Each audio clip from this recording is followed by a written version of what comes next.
Tokolasy tompoko vavy amin'izao maraina izao atao anatin'ity fandarantsika ity makasitraka hatrany antsika rehetra izay manaraka tsy tapaka ny miara-manonja. Na eto Antanindrazana zany, eto Antananarivo sy manodidina any amin'ny faritany na any ampitan-dranomasina ihany koa misandrahaka manerana an'izao tontolo izao. Kopakopan-tanana ho antsika rehetra izay makafy an'ity fandarana ity ary dia mangataka mafy ny mba atao kokoa, zahay aty Canada, zahay aty États-Unis, zahay aty anana, tena kokoa faoberanga makasitraka anareo rehetra ary tena midera n'ilay finiavana ho an'izay miezaka amin'ny fo maraina mihitsy any amin'ireo tany any amin'ny faritra Amerika iny zany anaraka n'ilay fandarana amin'ilay fanomboana ohatr'izao satria ny ora moa zany misy elanelana dia tsy mitovy, dia miezaka zany manenjika an'izay fotoana zay satria tia hankafy an'ilay izy mivantana. Makasitraka antsika rehetra reny fa zava-dehibe zany satria nareo koa dia tia halala hoe inona ny zava-misy aty Antanindrazana na dia any ampitan-dranomasina aza. Makasitraka ihany koa amin'ny fampitanareo an'izay vaovao rehetra mandalo, fantatrareo ihany koa na eo amin'ny sehatra iraisam-pirenena zany na makasika ny Madagasikara. Ny zavatra mahagaga mantsy misy vaovao izay tsy hitanay aty nefa ianareo ihany koa no mahita azy. Dia mifamentsika zany ao anatin'izay akasitrahana tanteraka izay fietsika ataonareo zay. Toy ny ataontsika hoe fary lavavany ny fisaorana ka tsy lany amamina ho anareo izay manaraka an'ity fandarana ity. Eto ambanimboana mialoha ny tondrako ny loha hevitra dia makahery hatrany ny namana rehetra izay mbola azony tsy fahasalamana, marisarisa ara-pahasalamana zany amin'izao fotoana izao nefa efa mba misy ny miatsara aminareo reny dia mirary fahasalamana tanteraka. Misy mbola tena miady mafy dia ingany ho tahin'ny tomponareo ho sitrana soamatsara amin'izany aretina izany. Misy namana azony tsy fahasalamana dia tena hoe sofa misy ny fandaharanareo dia ao anatin'iny koa zay no manovo angovo hiatrehana ny tontolo andro satria lay aretina dia tena enjana be ny miady aminy satria mitondra avizanana farak'izay zokiny dia mirary fahasalamana ho anareo reny izay manaraka ny fandarana isa-maraina toy izao. Indrisy ho an'izay lavon'ny valanaretina dia makahery ny fianakaviana satria dia mafy ny fisarahana amanaina dia engany irary finoananareo engany Andriamanitra manankaream-pahasoavana no anamaivana sy anasitrana ny ratrapo amin'izany fisarahana izany. Ny loha hevitra izay hoentiko antsika eto amin'izao maraina izao dia mbola isy lafiny toekarena kely ho resahako. Niteny taminareo iresaka an'ilay taux directeur ny banque foibe Madagasikara fa noho ny fikoropahana namonjy ny studio dia nisy document tokony nentiko adiniko any an-trano dia ialako tsiny amintsika fa lasa tsy voaresako le izany tsy tiako iresaka an'izy amin'ny ampahany fa tiako peny rehefa miresaka ohatran'ireny dia aleo fa amin'ny zoma no ohatra amin'ny latsinainy zafady no miresaka an'izy aminareo satria ny fandaharantsika dia tsy misy rapitso noho ny andro tsy fiasana rapitso fa fety kristianina dia tsy misy miara-manonja zany rapitso aloha. Ny zoma indray dia nisafidiny tsy hiakatra eto amin'ny plateau zoma satria misy adidy amin'ny mahasombam-boaka izay tsy maintsy ataoko dia reo namana sombam-boaka namana zany no manao ny fandarana zoma fa ny tenako zany dia tsy manao fandarana fa latsinainy vao verina eto amin'ny plateau zany dia latsinainy vao entiko le izy na izany zany tsy tara le izy tsy tara zany nitondrantsika ilay fanazavana mikasika an'izay resaka taux directeur ny banque foibe ny Madagasikara zay. Fa tsara ny afantaranareo azy amin'le hoe victime anie tsika mpanjifa fa tsy hitanao taratra zany satria tsy manao an'le kajy ianao fa rehefa manao an'le kajy ianao dia hitanao hoe ato lay fatiantoka ao anatin'izany zavatra zany zay ny iresantsika azy. Na zany aza dia iresaka toekarena ihany satria misy teny nataon'ny filohajaina mamim-bahoaka fonizy kandida ary zay nitondrako an'ity resaka raha toekarena androany ity satria ohatra maneso ny filohajaina mamim-bahoaka ny zava-misy eo amin'ny lafiny ara-toekarena ankehitriny tsy fantatro lay ministry ny toekarena sy fitantanam-bola ve zany fantatry ny filoha jaina mambahoaka ve zany fa esony tantara raha toekarenareo androany esony tantara maneso zany maneso atsika ny zava-misy efa ndresaka tsika tamin'le resaka baolina kitra ny Comore lasa tsika taraiky nesony tantara tsika tamin'iny ndresaka tsika tamin'le resaka vaksiny Comore vita aloha da dia namaivana ara tamin'izany fotoana zany io vaksiny azo ny Comore io AstraZeneca fa ny vaksiny azo tsika androany ka inona AstraZeneca mbola esony tantara ko tsika zany taraiky aneriana ny Comore fity anankiray ty tena enjany ty satria se ampita-tanana zay le mahatonga ana miteny le mitondra firenena mihitsy ange no tsy aina ndre matoandro Rajoelina manahirana manazava azy fa dia zay le zava-misy hoe tena le mitondra firenena mihitsy zay resin'ny Comore tsika eo amin'ny filaharana avoaka ny banky raisam-pirenena amin'izao fotoana zao amin'ny tany arikarena fobe resaka taux de croissance zany tesahako ty raha tamin'ny fampelezan-kevitra ny teniny candidat ny Rajoelina hoe ampindrana vola ny Comore tsika hoy izy zany hoe tsy hindrana vola tsony tsika fa tsika indray aza ny ampindrana androany aho meko anareo ny taremarka ny mea hoy zay hoe ty tena fanjakana boka vinta amin'zalainy lazainy toliara mihitsy ty satria zao ny antony omeko anareo ilay filaharana zany hoe filaharan'ny firenena miteny amin'ny ampahany manontolo na manontolo ny teny frantsay aty Afrika subsaharienne arakaraky ny prévision raiky amin'ny roapolo sy roa arivo eo amin'ny resaka taux de croissance zany temeko ty dia zao ny nanome an'ity filaharana ty tsy delina kely tsy ny solomamboaka atimo fa ny banky raisam-pirenena maly any teny raha ny arrondir angle ny banque foben'ny Madagasikara amin'le hoe 3,2% zay ny teneny banky raisam-pirenena tary aloha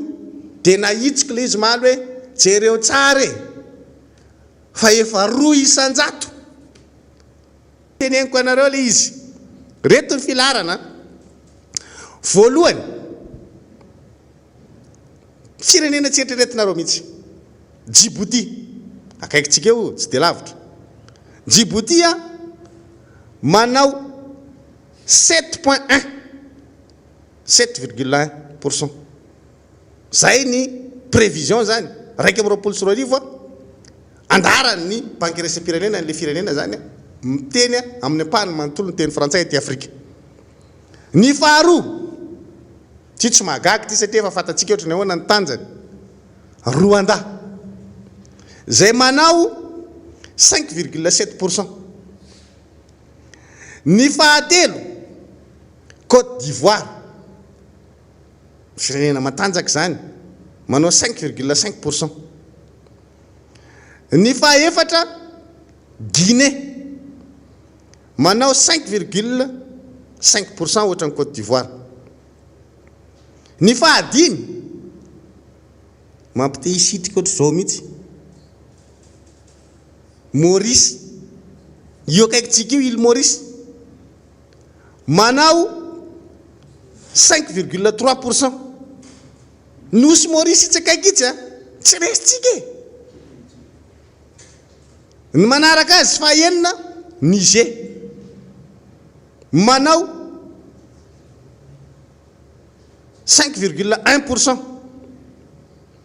Fahafito Benin 5,0. Fahavalo Sénégal mahita 3,5%. Manaraka Sénégal fahasivy République Centrafrique manao 3,2%. Seychelles fahafolo nosy kely atsikaikitsika koa mahita 3,1%. Manaraka azy faraiky ambin'ny folo faharoa amby folo faraka amby folo azafady Cameroun 3%, mitovy amin'ny Cameroun Togo 3%, fahatelo amby folo Mali 2,5%, 4%, mitovy amin'izay ihany eto le tena enatra mafy tsy teneniko mafy monsieur le président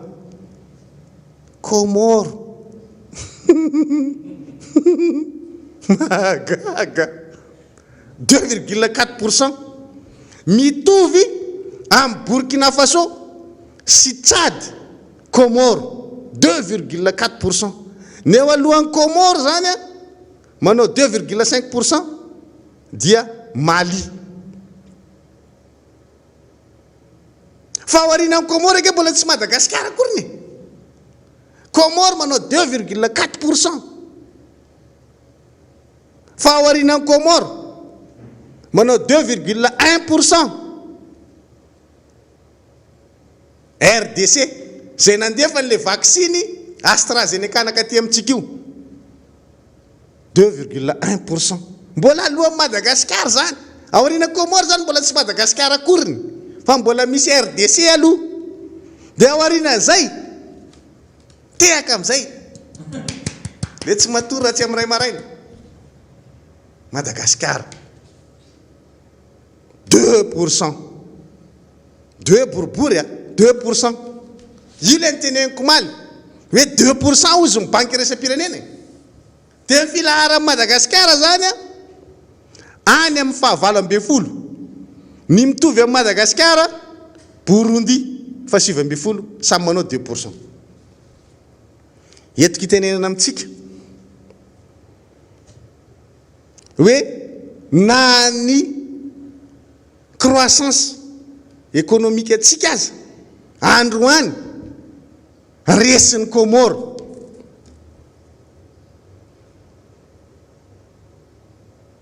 mamenatra nefa geste lay flota amin'izy candidat dia hoe itsika indray ny apindrana ny Comores fa Comores ary tsy resinao androany. Comores manana 0,4% eo alohan'ny Madagascar androany. Nge zany amin'ny lafiny ara-toekarena zany 0,4 zany ny atratraranao an'izany tsy moramora zany. Io 2% antsika io nefa araka le zavatra nazavaiko antsika maly reny dia mbola manao an'izao io, mbola midiny io sako miteny an'izany. Zany hoe antsika zany tsy andeha azakazaka anenjika any Comores ary amin'ny 2,4 ary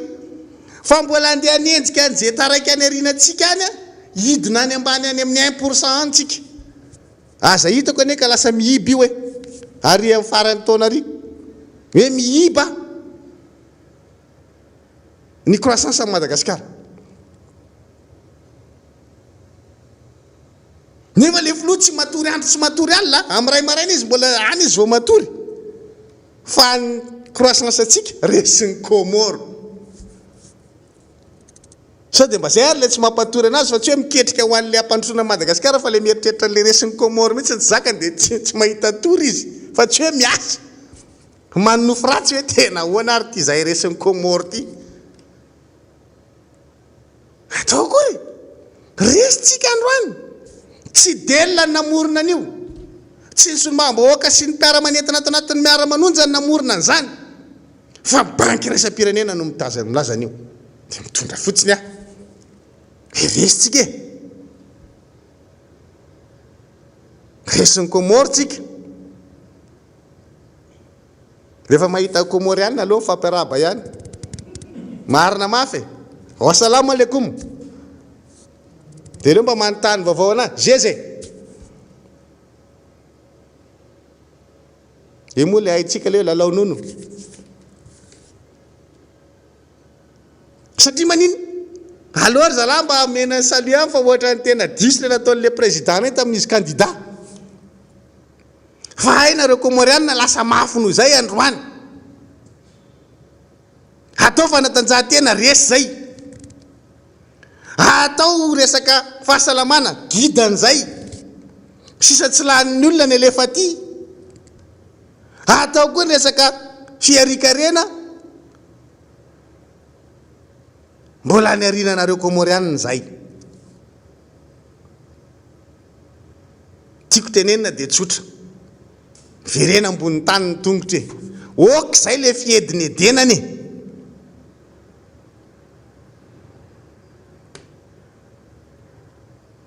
Ny dedakisy masiny sisa, ny solelakisy masiny sisa apetrao amin'izay. Fa io ny taratry ny tsy fahaiza miasa ny ty fitondram-panjakana ty, mi-mandat ve nareo dia resiny komoritsika, mi-mandat hafa raha hoe aka voantondry zay dia nanandrak'andrana mbola mitsapatsapa ka mbola tsy hitanay loatra ny fanaovana azy, fa efa misasaka ange ny fepotona hitondranao an'le fireneny, herintaona sisa dia hiditra amina fampelezan-kevitra tsika rehefa avy eo, inona tsony ny vitanao eo, dia herintaona mialohany anaovana fampelezan-kevitra zany tsika dia ho averina aminao le teninao iny hoe ampindrana ny komoro tsika, fa zay indray teny hoe resiny komoro tsika tamin'ny fotoana nitondrahanao. Andao mba jerentsika omaniko zay, engany ho vitako amin'ny latsinainy dia latsinainy zay hoentiko anareo eto, hoe tamin'ny fotoana nitondrahana izy tsika no resiny komoro tamin'ny resaka fiarikarena. Averintsika daholo le président reo hoe professeur Zafy, raha tsy tamin'ity an'le raiky alaty tena azoko antoko zany fa tsy mbola resiny komoro zany tsika, matoa izy afaka nidedaka tamin'ny fampelezan-kevitra hoe komoro no ampindramintsika,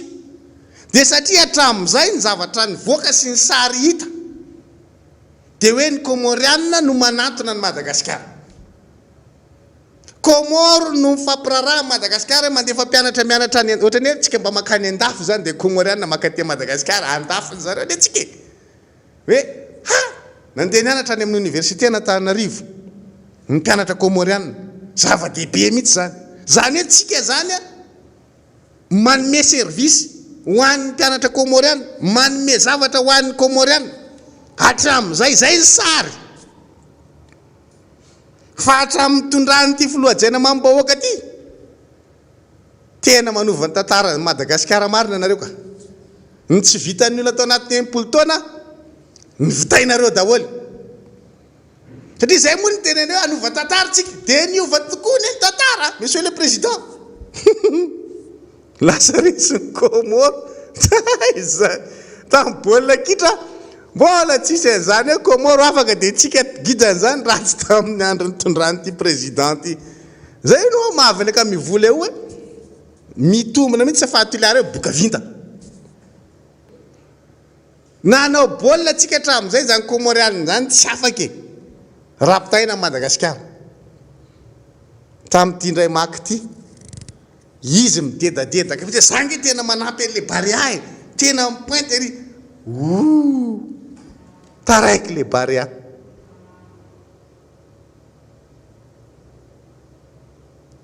Zany zavatra zany taratry le hita hoe le olona tonga eo amin'le fitondrana mihitsy zany. Nalefa indray ny resaka hafa any arino dago ty resaka ara-toekare tena tao anatin'ny 90 taona aho tena mino fa mbola tsy ary resiny komoro zany ny tanjaka ara-piarina teto Madagasikara lafiny toekarena, mino an'izany fa ho jerentsika aloha le izy, ho amarintsika le izy, ho anareo zay asaina mihaino an'ity fandarina ty ataovy tonga any aminazy zany tatitra zany monsieur le président resiny komoro anketsika ozy delona kely araky ny tatitra ny banky irasam-pirenena eo amin'ny lafiny arak-piarina ara-toekarena. Mamenatra zany raha olona mieritreritra tsara ny mpitondra amin'izao fotoana izao, raha tena mandinika tsara dia manangana saina fotsy. Zay ny hoe mahatonga anay miteny hoe mangalatsaka io, satria ny indisy rehetrarehetra dia mitory tsy fahaiza mitantana daholo zany. Zany zavatra teneniko zany tena tonga bakivaky mihitsy zany na ianao iresaka an'ilay reny hoe mamenatra zany satria aza dinoina fa reo rahalahy komoriana reo rehefa mahita ny gasy reo mipetraka eto mety mihaino miara-manonja koa izy dia hieniny ao hoe ary zalahy miara-manonja aty miresaka fa resitsika ngeko Madagasikara miresaka ara-piariana eo amin'ny resaka croissance économique fa fiera mihitsy izy amin'ny mpitondrany aminy raha tsika nyresaka ny Mauriciana moa zany efa tsy asitsika resaka e ary zay na tonga andray mandeha zay tadidiko tsara taraiky tao Maurice zay satria misy connexion zany avy any Paris ao akaty Madagasikara dia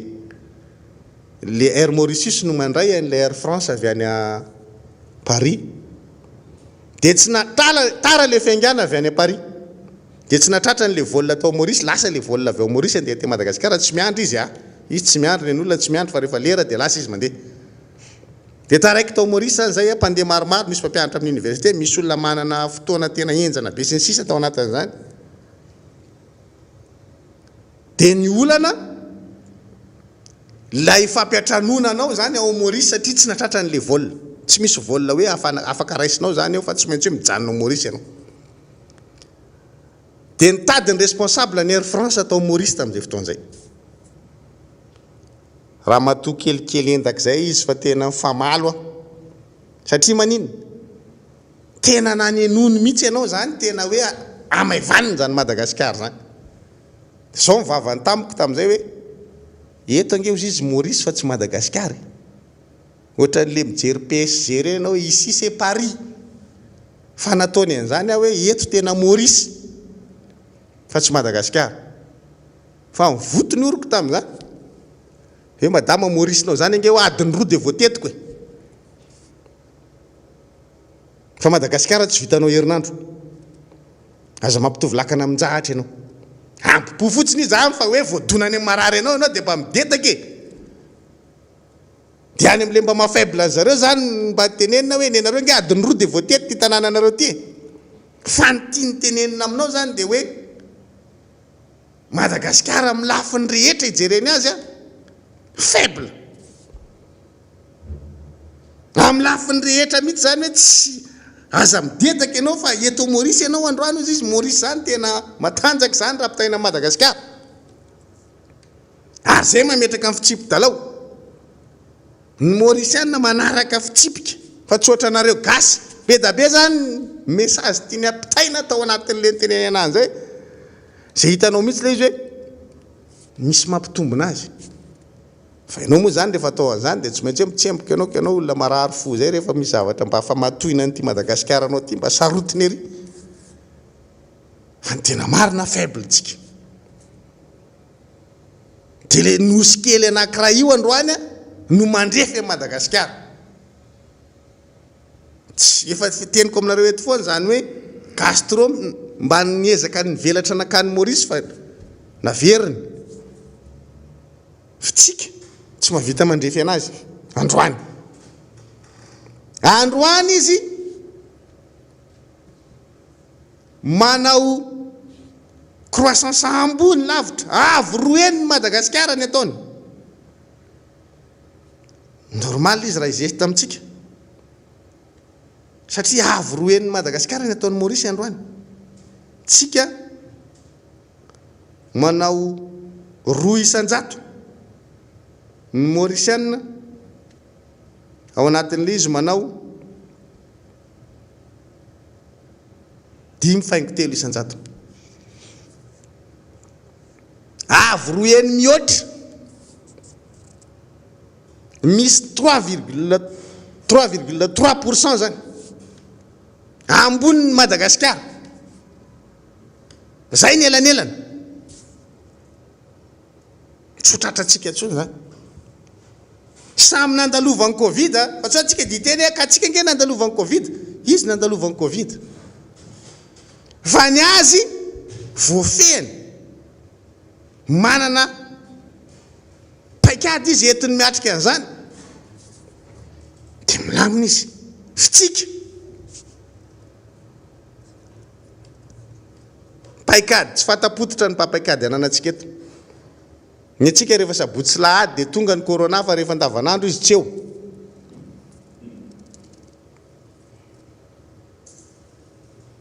ny en'olona rehefa mihiboka dia tena mihiboka ary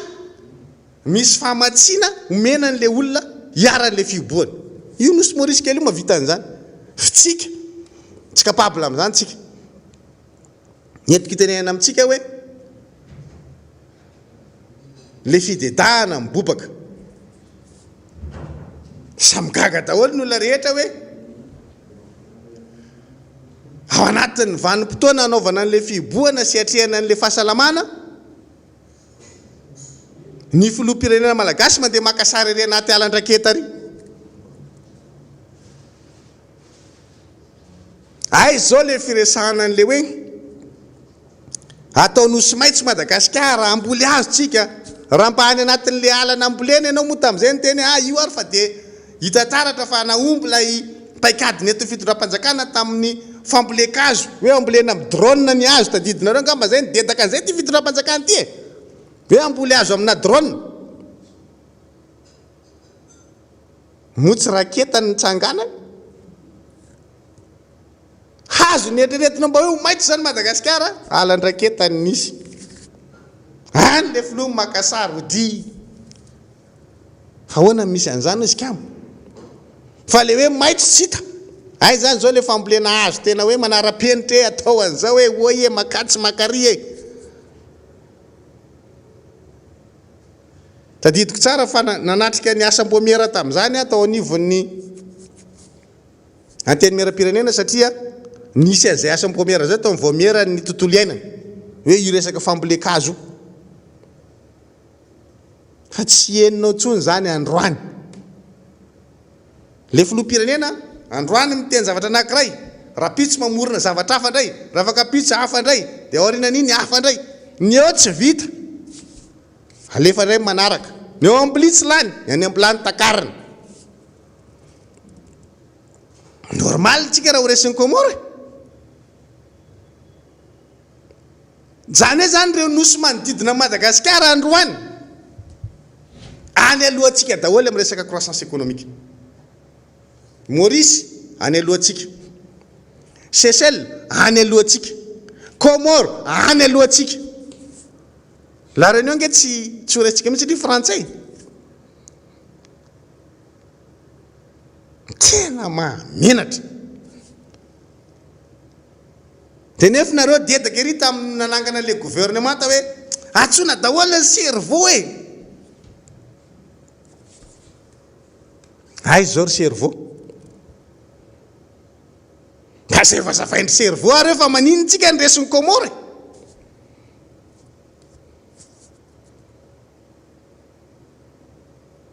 mampalahelo fa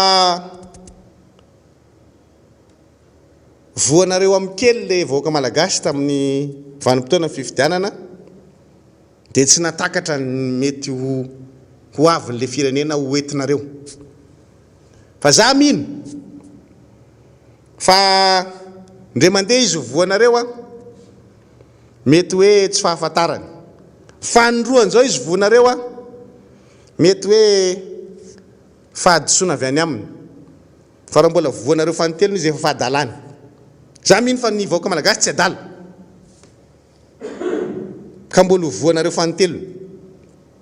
ary zay ny antom-pisiny toy ny fandaharana tony ahafahana mampafantatra n'le vahoaka malagasy tsy hinana ambolony io azavaiko foana manko isaky ny miresaka eto tsika hoe ny fomba fanaovana politika mihitsy no efa hovatsika androany noho ny fivoaran'ny teknôlôjia noho ny fivoaran'ny fanaovana politika hoe aleo tsika ampafantatra n'ilay prétendazana hoe zany politika zany tsy ratsy fa azahoanao tombony zany satria misy zavatra tokony fantatra ao anatin'ny tontolo politika fa raha tsy manaraka amin'ny politika ianao dia tsy fantatra ao zany zavatra resahana androany zany satria le politika mpanjakana mitondra an'le firenena no ampahafantarina azy hoe aza mihinana ambolony ianao na zatra tany aloha tany dia ty rehefa misy mitondra dia zay resy manao zay alany lay olona mitondra mandresy eo amin'ny fitondrana amin'ny fomba rehetra fitsika dia nametraka hoe izahay dia hiroso any amin'ny atao hoe mpanohitra nametraka taratasy teny anivon'ny ministera ny aty tany fa asumenay mampanohitra anay nandray anjara tamin'ny fifidianana samihafa ary nitaky ny hoe apetrao lay sata mifeny fanoherana eto Madagasikara zay efa lanina tamin'ny teteza mita dito fampiarana sisa tamin'ny 1.4 ny lanina fa ny mpitondra zatra lalandrinina dia hoe aleo tsy asiana n'izany olona manohitra zany eto fa atao sarisarina mpanohitra ny misy dia zay no natonga anay nipetraka tsara hoe itsika dia mpanohitra malala fomba ary malala ny tokony atao tsy manohitra bontolo ka zao ampahafantaritsika na ny fidy na ny tsy nifidy an'izao fitondrana zao fa diso safidy zay nifidy azy ka ny lafy ratsy n'io mpitondra io ny betsaka noho ny lafy tsarany manana didy amin'izany ny aty amin'ny fanoherana mampafantatra an'izany dia nanao an'ireny fampahafantarana samihafa reny ary raha tonga amin'ity miara-manonjy ity tsika androany dia ao anatin'ilay dingana zany entina mampafantatra hoe ndao ary fa ho visavisainay aminareo avokoa ny tenenanay fa diso safidy zay nifidy an'io mpitondra io androany tsika efa tsy eto amin'ny miara-manonjy arerintsony sisa no mitanisa ny faratsiana isa-tsokajiny zao mpitondra zao fa na eny amin'ny fiarahamonina azy na enareo any anatin'ny tambajotra tserasera zay ambany mpanina lazaina fa enina isan-jato dia milaza miara-mahita aminay ankehitriny zany hoe nandaitra any amintsika zany le fomba fanaovana politika mivoatra manaraka ny toetrandro ilay tsy mandrombaka fahefana fa mifampitaiza kosa ao anatin'ny ny ara-dalàna sy ny ara-drariny ary araky ny hitsiny an'izany atao hoe fomba fanaovana politika malala fomba zany saingy zao ny zatra mifahatra amin'ny fahefana dia mitoky amina herim-pamoretana tsy mazaka tsikera tsy mazaka demokrasia mandrangaranga fanagadrana mandrangaranga sazy rehefa misy olona tsy mitovy hevitra amin'izareo dia arangaranga mpitandro filaminana fietotsika dia milaza miara-mahita aminareo ary teny anareo an'ity teny ity fa io fitondrana io dia ifanenjika anatiny io fitondrana io dia ifamotika anatiny satria maninona tsy manana tetim-pampivoarana amin'ny firenena tsy manana programa nasa mitombona tsy manana lahara-pahamehana mirindra mifanaraka amin'ny filan'le vahoaka fa te hifikotra amin'ny fitondrana avy amin'ny alalan'ny fangorona-pahefana aorina any amin'ny olona anankiray avokoa ny fahefana rehetra aorina any amin'ny olona anankiray avokoa ny tanjaka rehetrarehetra ka zay olona tsy mitovy hevitra amin'ny olona anankiray io na ny mpiaradia aminy azy dia ho voatondromolotra tsy ho ela ary ho raisina ho toy ny fahavalo mihitsy ahita an'izany zavatra teneniko zany nareo tsy ho ela tsy hanononandro ah fa ifamotika anatiny io mpitondra io satria maninona makafy fahefana diso tafahoatra ka ny olona manompo sy manandratra manao asana ihany no ekena fa androany ny olona ne mahatsapy zany zavatra lazay tsika rehetra zany zany lafy ratsy ny tany saitsika zany tsy hoe ny volan'ny mpanohitra ihany na ny volan'ny tsy nifidy azy ihany no antairan'izany, fa na ny volan'ireo mifidy azy dia tratran'ny fidangany vidin'ny kapoka ny vary ekotra sy ny vary fotsy. Androany ane ny kapoka ny vary tsy hoe mpanohitra ihany mividy an'io valonjato, fa na mpomba fanjakana koa aza dia mividy an'io valonjato.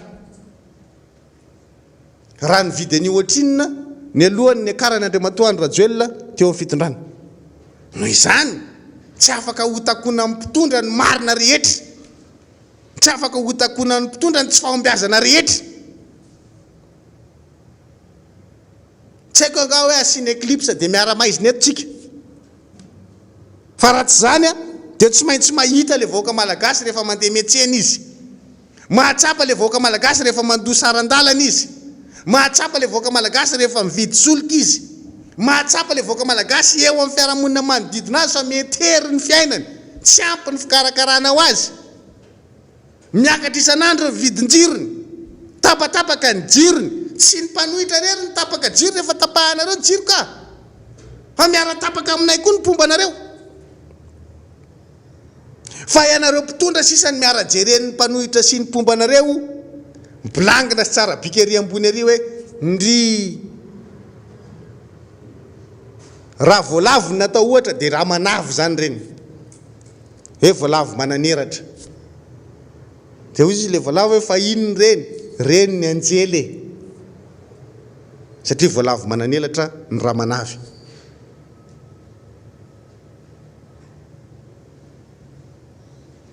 Dia nareo ny tarafina eny ambony, nareo rery sisa ny hita misongadina dia hitovy amin'ny masonay ny mason'ny mpifidy anareo. Ary ny olona mahatsapa an'izany miaraka aminareo ka hiteny anareo ny marina tsy mijery arina tafa dia ho sokajianareo hitovy aminay hoe efa manao langazy ny mpanohitra koa itony. Toy ny ve tsy efa miresadresaka amin'ny président Ravalomanana any, toy ny ve tsy efa miresadresaka amin'ny pasteur Edouard Tsaramy, toy ny ve tsy efa miresadresaka amin'ny delona kely Mbandrimbetra Yanitra, toy ny ve tsy efa mandeha mamonjy fivorian'ny RMDM. Satria maninona tsy manao osana anareo,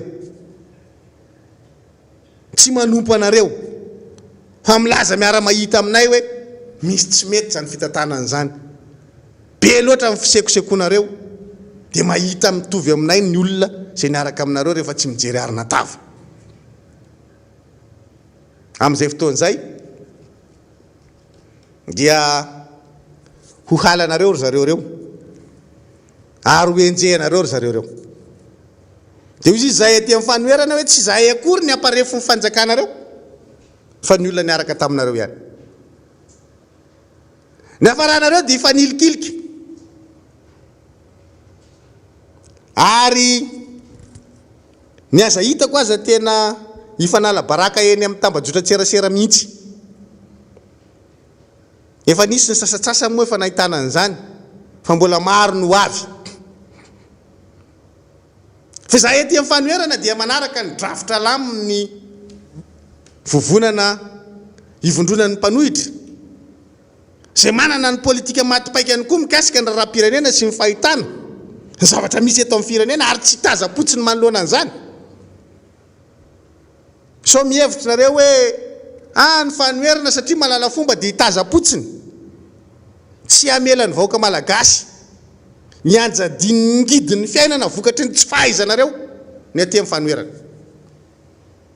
Fa tsy maintsy handray andraikitra manoloana an'izany. Zay ny atao hoe politika. Manana didy ianao amin'ny fandrindrana ny rafi-piarahamonina misy ianao, fa tsy sanatria andrasanao hivarina any akady daholo ny vahoaka malagasy vao hitsangana ianao hoe ay misy mpanohitra eto. Zany nefa ao anatina paikady matipaika sy tsara rindry zany. Tsy mpandrombaka fahefana ny aty amin'ny fanoherana ka hoe satroka aza maratra, fa ny didinay dia mampafantatra ny vahoaka mpiray-tanindrazana fa lasa any amin'ny tsizy ny firenena. Noho ninona? Noho ny tsy fahaizan'ny mpitantana amin'izao fotoan'izao. Ary ny indisy dia tsy ny mpanohitra akory ny namoaka azy, fa ny banky iraisam-pirenena hoe androany tsika resin'ireo nosy manodidina rehetrarehetra amin'ny atao hoe sehampiariana. Ny hoavin'ilay vahoaka mihitsy zany rapitso, ny hoaniny mihitsy zany rapitso no mampametraka baraingo hoe anahoana ty vahoaka malagasy ty rapitso rafaka pitso.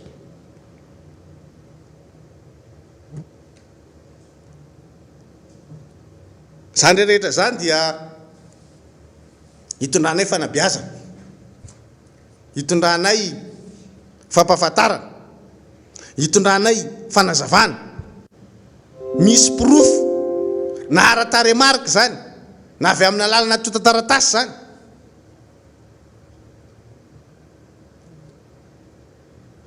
Mba tsy hinanam-bolony ny mpiraitan-drazana. Manana didy zay ny fanoerana ary dia anjaranay ny mampafantatra andreo vahoaka malagasy an'izany rehetrarehetra zany. Eto dia misarika ny sain'ny mpanaraka ny miara-manonja mba tsy ho azo n'ilay ataontsika hoe serasera tsy misy ventiny fa entina nodonana ny fomba fijery fotsiny, satria fomba fiady zany ao anatiny tony serasera tony dia mamorona serasera anankiray hiteraka ady hevitra dia variana antsika ka lasa adintsika ny zava-misy iainan'ilay firenena. Zay zavatra zay zany no mila ifampitaizantsika koa hoe tsy mora taitaitra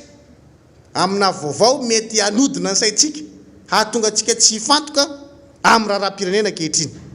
fa ilaina ny fifantohantsika amin'ny fanarahana hoe inona ny zava-misy eto amin'ny firenena, inona ny vaovao marina, inona ny eritreritry ny any amin'ny fanoerana manoloana zao zava-misy zao.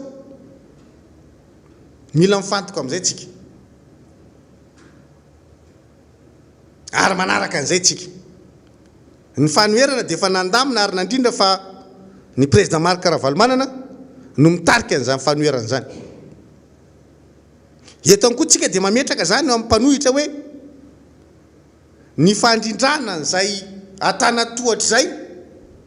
ka isina firaisan-kina matanjaka no ahafahan'ny fanoerana mahazo fandresena amin'izao zava-misy zao. Averiko foana fa ny vondrona amin'ny mpanohitra tsy handrombaka fahefana, fa kosa mametraka fa tompona ndraikitra manoloana ny fiarahamonim-pirenentsika,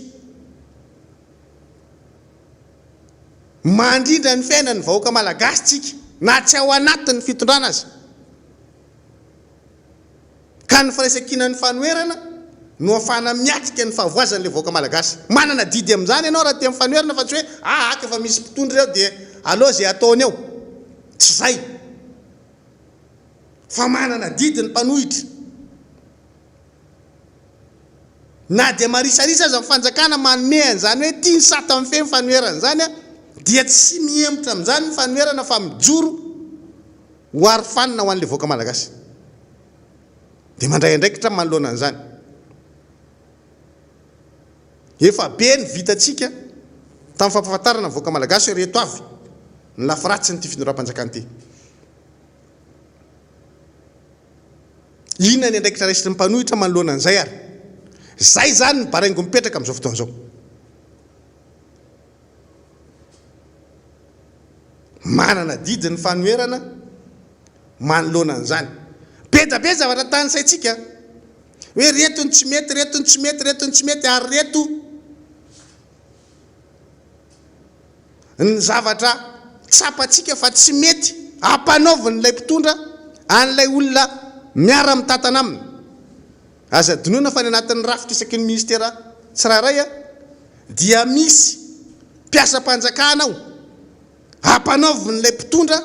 zavatra tsy manaraka amin'ny eritreriny.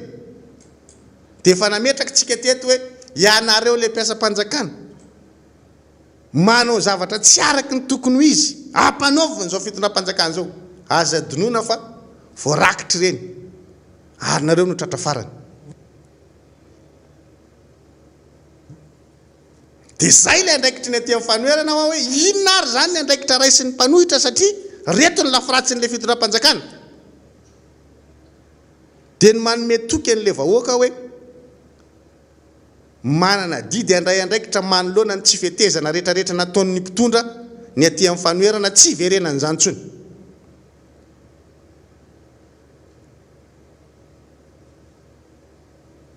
Anjaranao ny manaraka ny fanazavana zay hoentina ny toromarika zay hoentina manoloana n'izany zava-misy zany fa samy tompona andraikitra tsika. Misy rafitra setana tohatra ny fanoherana ary dia mino aho fa manome toromarika mazavy reo tompona andraikitra isan'ambaratongan'ireo manoloana ny zava-misy dia adiditsika ny mahafantatra an'izany arakaraka ny vanim-potoana zay anomezana an'izany vaovao zany. Toizako ny fanazavana rehefa niresaka an'izay ihany satria resaka fitantanana dia maromaro ny zavatra mampitaraina anareo alefanareo aty aminay. Dia mba resao ao anatin'ny miara-manonja reto olany reto fa marary anay vahoaka reto.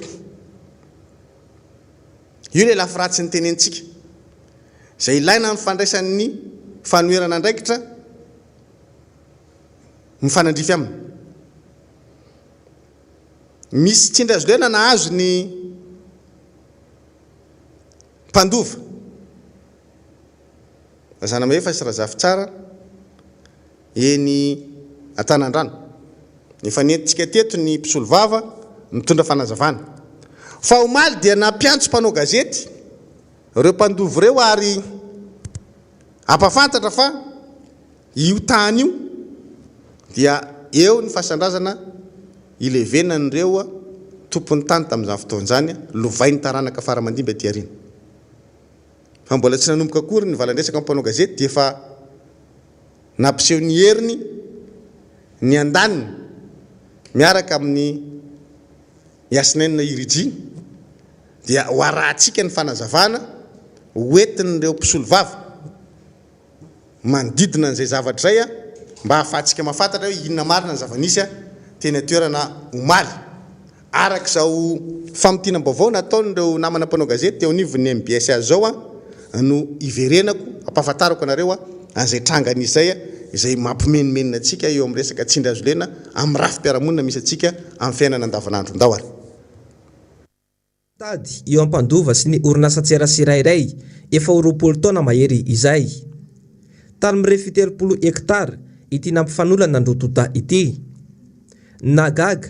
dia vao maraina dia fa niatrana teny antoerana sady ny mpitandro filaminana raha vao naheno fa anao valandresaka ho an'ny mpanao gazety ireto mpandova miaraka mpisolo vavany ireto. Ny mpisolo vava moa dia nanambara fa tsy rariny zava-misy miatra amin'ireto mpandova ireto. Maromaro ny dingana efa nilalovana zany fa amin'izao fotoana izao zany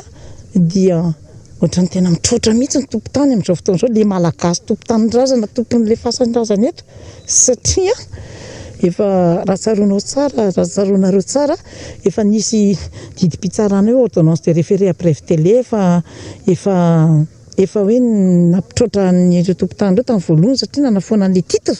270 nisan'ny titre nifoanana tamin'izany tompon-tany io dia tonga tany amin'ny cour d'appel kosa nefany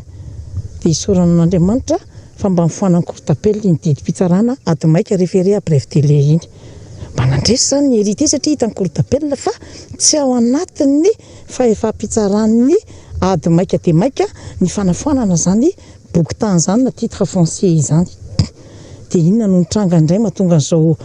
fitroarany hérité ny tompon-tany izao indray namerina indray ny orinasa Telma fitoriana an'ny hérité hoe hofoanana ihany indray ilay titre zany. Inona ny didim-pitsarana mivoaka première instance homologué ilay didim-pitsarana ordonnance de référé à bref télé efa mifoana amin'ny cour d'appel dia ny homologué ny première instance indray. Tsy dia misy zany loatra ny anatin'ny lalàna ary tsy azo atao mihitsy zany. Hoe dia efa mifoana ny cour d'appel dia homologué ny première instance. Dia rehefa ny homologué ny première instance dia nahazo titre ny telma amin'izao fotoana izao. Première instance izay mbola mandeha amin'ny appel zao efa nandeha tamin'ny daty teo ny appel 24 avril dia renvoyé le izy dia nahazo titre izy dia mangataka permis de construire. Fa nasiany prénotation mbola nahazo ihany izy le permis de construire eto amin'ity tany ity nefa tany mbola miady zany. Effet rétroactif izay no azo ilazana zava-misy sy miatra amin'ireto fianakaviana ireto hoy ireo mpandova. Izy ireo izay nanizingizina fa manana taratasy ara-dalàna ary anisan'ny nanajary ity toerana ity ny ray aman-dren'izy ireo. Mbola hita eto amin'ity tany mampifanorana ity ihany koa mantsy ny fahasandrazan'izy ireo raha ny fanazavana. Tsy ara-dalàna araka izany nataony orinasa tserasera io hoy ireo mpandova. Rina ary zay ny iantsoantsona raha mbola misy ny ikekikana hoe mikiky impiritsaraina ty tany ty. Mandresy any impile dia mandresy ao amin'ny cour de cassation dia miverina indray aty ambany mbola misy an'izany ve lalàna. Raha misy ny lalàna dia manaova lalàna ny solombavambahoaka fa ny tany dia azo tsaraina 900,000. Tokony hametraka zay ny solombavambahoaka hoe anao lalàntsika dia hotsaraina foana ny tany na mandresy ary ny gasikely madinika. Ka anisany tany any malagasy ve sa ny vahiny. Dia apetrao lalàna zay dia apetraka any amin'ny fitsarana, apetraka any amin'ny mpitondra rehetrarehetra. Zay ngamba ny tianay angatana fa mbola mangataka zany zay amin'ny fitondram-panjakana hoe jereo akaiky tompoko ty tany ty. Fefa tsy rariny 20 taona 20 taona nanaovana an'ity zany. Mandresy any faratapony midina mahazo titre. Indrony izay nahazo titre. Raha fitaraina mpandova ireto hatrany dia manahy izy ireo amety sy ny lavatanana ao anatin'ny fitsarana. Miantso ny tompon'andraikitra isa-tsokajiny izy ireo hijery akaiky momba izao raha izao. Raha niezaka nitady ny tompon'andraikitra avy amin'ny orinasa tserasera voatonona moa izahay dia tsy nisy afaka nanome vaovao. Olana anankiray eny amin'ny fiarahamonina iny olana resaka fananantany eny Antanandrano iny. Raha nijery an'ilay sara hitanareo tsara ny fidadasika izy tsika ny teny 30 hektara io tany io. Ary zay ny misitona n'ilay ataontsika hoe ao ambadiky ny telma, miafina ao ambadiky ny telma nga Yasinaina Iriji amin'ny resaka velaran-tany satria zay no misitona azy, zay no mahaliana azy. Ary dia tena rahantsika malala hoe hatraizany mikimaky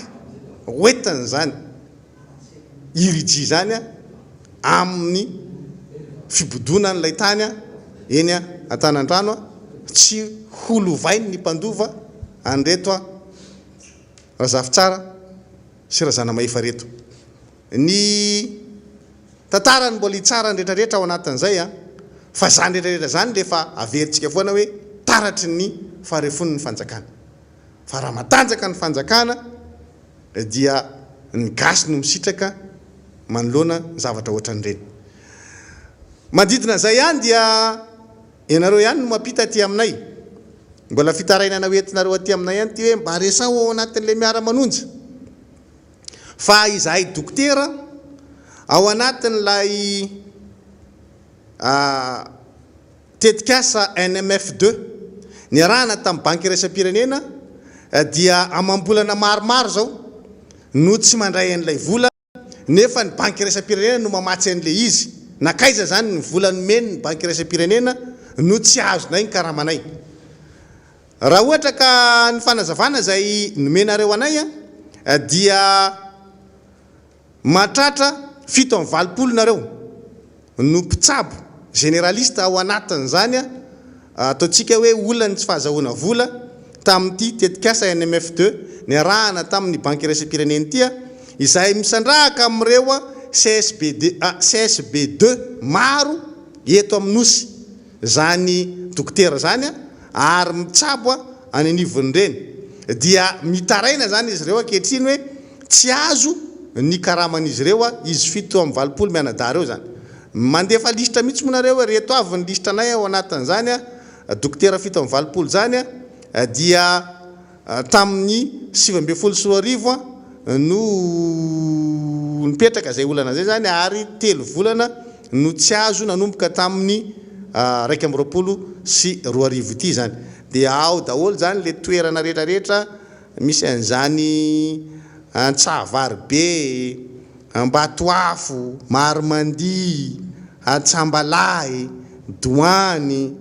any Soaloka. Misy anarana tanàna mbola tena tsy aren'ny sofina mihitsy misy SB2 any amin'ilay izy. Bekopaka zany mba fa fantatry ny tena ihany. Any Marimokotra, io aloha haiko Marimokotra io. Mahadrotroka Marimandy zany moa za anarana tanàna efa fantatry rehetra. Anjalazala, Ambalaromba, maro. Reo zany ny toerana iasany reto mpitsabo reto izay anaovan'zareo an'izay antso zay hoe aiza ny vola karaman'izy ireo fa tsy mandray karama izy ireo. Zay aloha zany mikasika an'iny fitarainanareo iny dia nampitaitsika izy zay hoe misy olana reo mpitsabo ao anatin'ny MF2 tetikasa ny arana tamin'ny banky raisam-pirenena reo jerenareo aniva ny ministera ny fahasalamana ny vahaolana mikasika an'izany zavatra zany. Fa isan'ny olana anankiray izay nampitaraina ihany koa ny mponina any amin'ny tanànan'ny Toamasina ny fandravana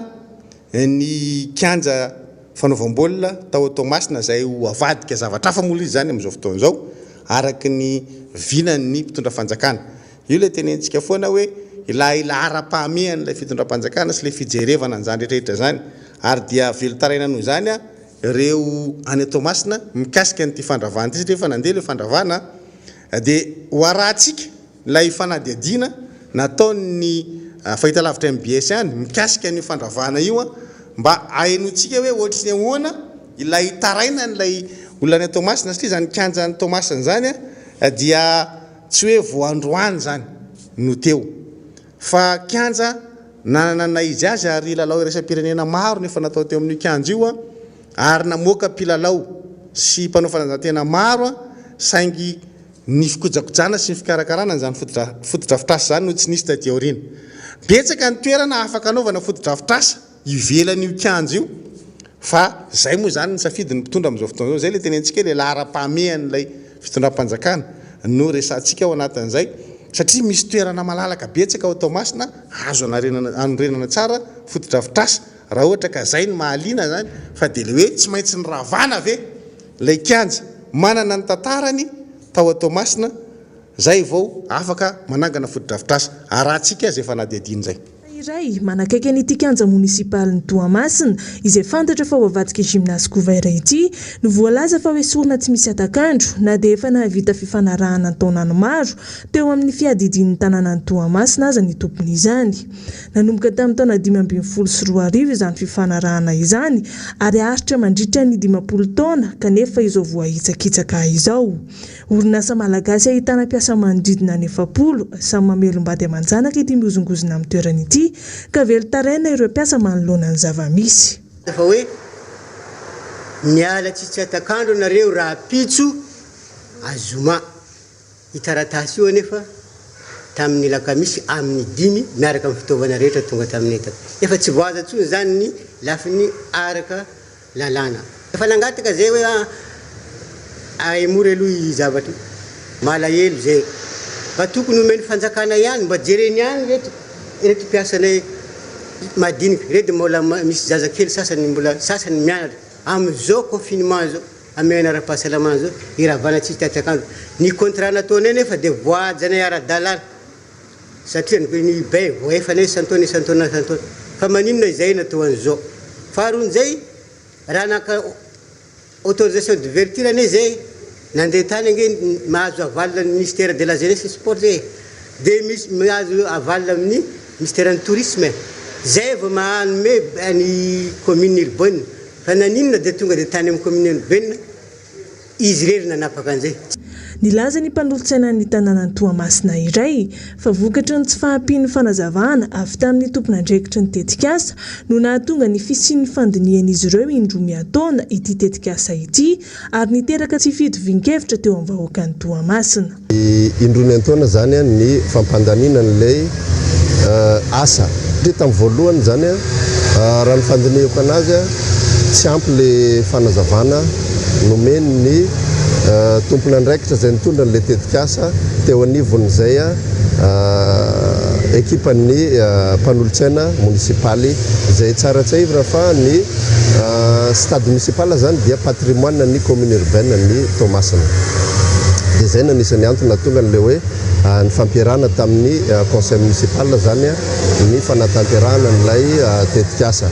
Araka ny loharanom-baovao azy io atoandro io moa dia nampiantso an'ireo mpitantana nyity toeram-pisakafoana ity ny avy eo anivon'ny fiadidian'ny tanàna ny Toamasina. Andrasana araka izany mety votoatiny izay fihaonana.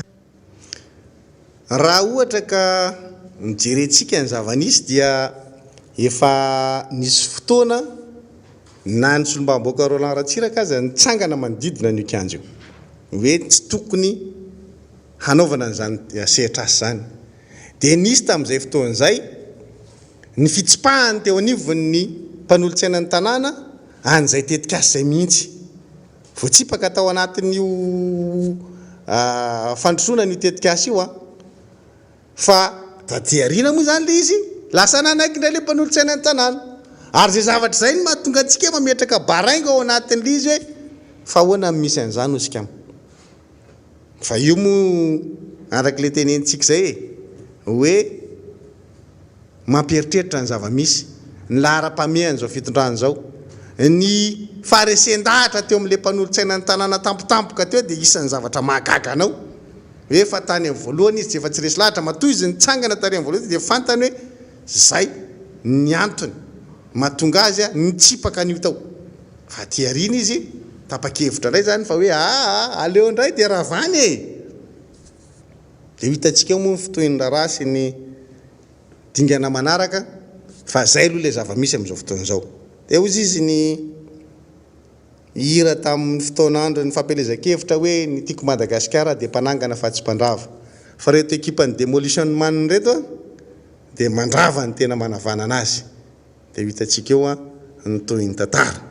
Fa miresaka Toamasina antsika dia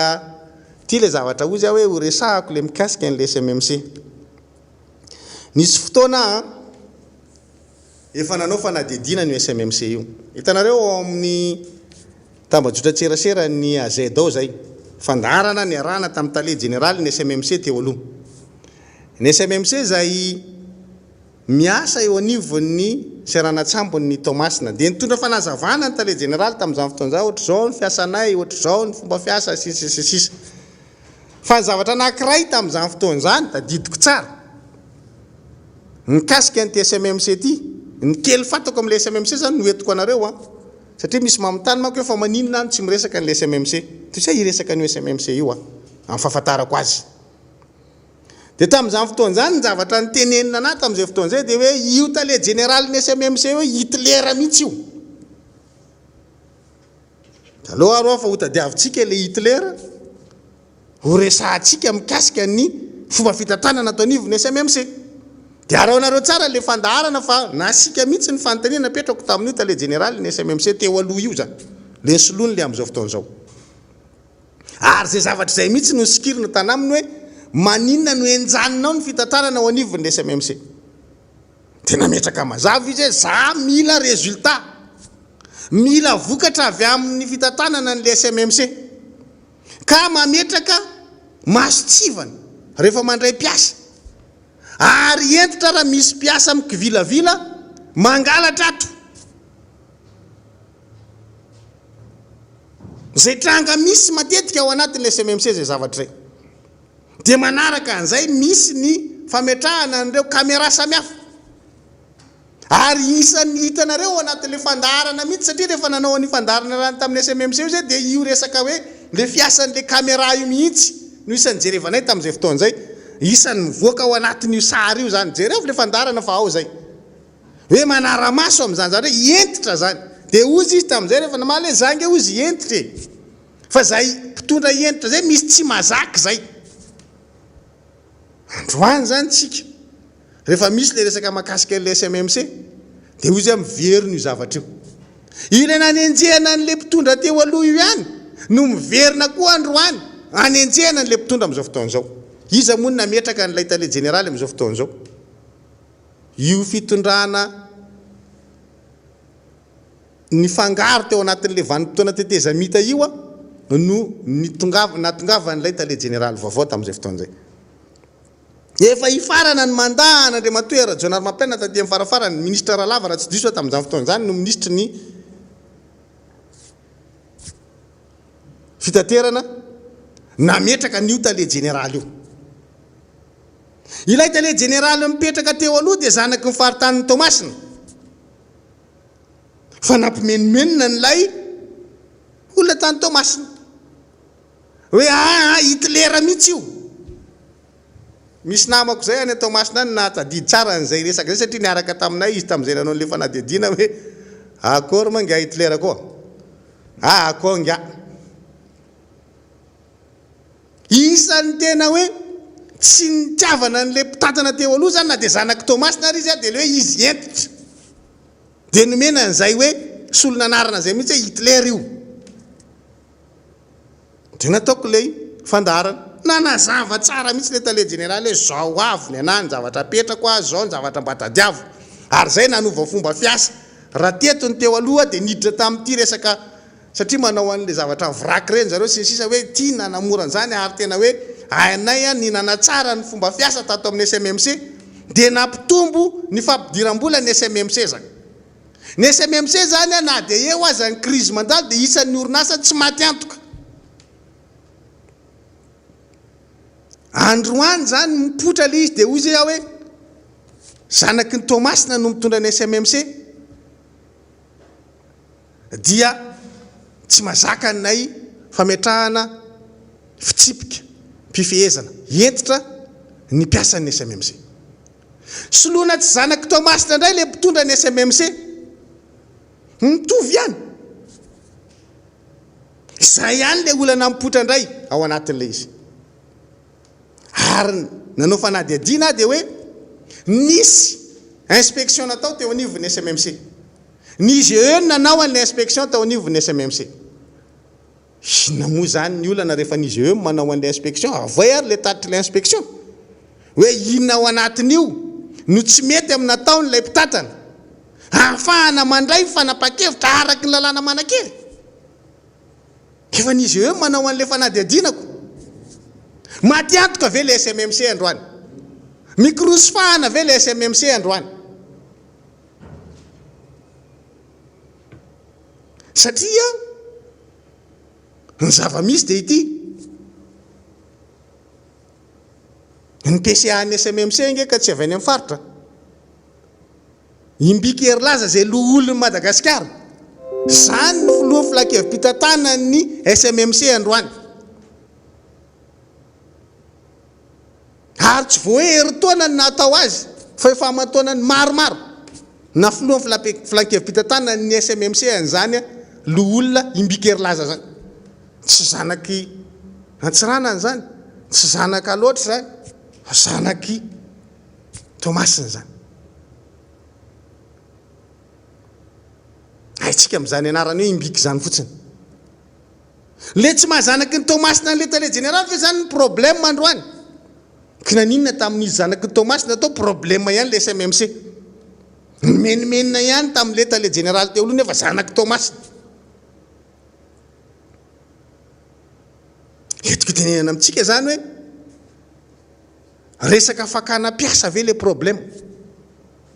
dia misy masitsivana. Ohatrany nataony letale général teo aloha manazava enonareo le fandarana misy fandarana ao hoe nametraka masitsivana ve letale général teo aloha zay zanaky Tomasina rehefa nandray piasa ary entitra tamin'ny mpangalatra ve izy sa tsy entitra. Eno le fandarana zay nyresahany. Ka raha ohatr'izay no misy amin'izao fotoana izao kotzavy any leksisy. Dinona zany no mahatonga antsika metraka fa rehefa iza manao anazy dia problème fa efa iza dia tsy problème. Fa izy zany tena marina dia zay hoe resaka docker ny problème. Ngamba rahantsika malala hoe raha ao Tomasina zany ene olona alaina ao Tomasina tsy misy docker hoe avy any ambalanjanaka ombony docker andeha ampiasain'ny SMMC. Tsy maintsy avy ao Tomasina ihany. ka na inona fiaviny zanaky Tomasina olony Tomasina zany resaka docker zany. Sa raha ohatra ka miteny tandroy izy dia tsy tokony hanao docker ao Tomasina. Tsy mabata entana ve raha tandroy?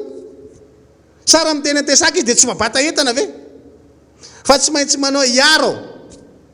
andrilaly zay vao mabata entana ao am-poro. Tsy fantatro a? Fa tsara antsika no mijery an'ilay izy. Fa le mikimaky na resam-piaviana dia tonga amin'ilay hirany rosy hoe aza asiana cause na cocotte sy sopiera hozy izy fa alao anao zay compétent. Raha ohatra ka tsy compétent za mihitsy no miteny aminareo esory le olona rehefa fantatrareo tsy compétent.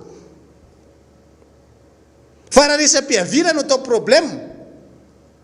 dia mifanosika ambadika le zanaky Tomasina zany satria tsy zanaky Tomasina, zanaky Tomasina mihitsy ny teo fa nanina nalanareo.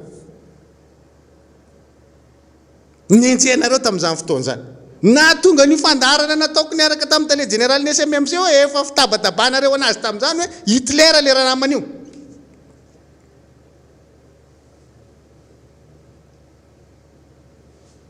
Tsy zavatra zay zany tiako apetraka ao anatin'le izy. Ny zavatra hitarafana ny tsy fihetezany fitantanana dia efa napidina fanaovana fanaraha-maso ny rafitra any valin'izay jerena raha ohatra ka hita mpitantana hoe tsy mety tokoa ary le izy. Raisiny andraikitra n'izy eo zany ange tsy sampandraraha fatany ary napetraka zany hanao inspection mihitsy amin'ny fomba fitantanana amin'ny rafitra misy eto Madagasikara ara-panjakana. Rehefa hita hoe tena mivoana amin'izany lafa ny fitantanana zany a raisiny andraikitra rangahy. Fa raha ohatra kosa hoe lafi ny ara-piaviana no ifanenjehana otra mampalahelo raha zany zava-misy satria any aminay any Ambatondrazaka any ange zao ohatra ny tompona andraikitra rehetrarehetra ao misy avy any Tamatavy, misy avy any Analanjorofo ao. Fa tsy mbola niteny za hitany Ambatondrazaka hoe ampodinareo any ty tompona andraikitra eo anivon'ny ministera ny tontolo iainana eto aminay ity fa zanaky Analanjorofo. Na ny ato amin'ny trésor-nay ity tsy avy eto Ambatondrazaka tsy sianaka le raika lahy fa avereninareo any. Mbola tsisy an'izany angambany.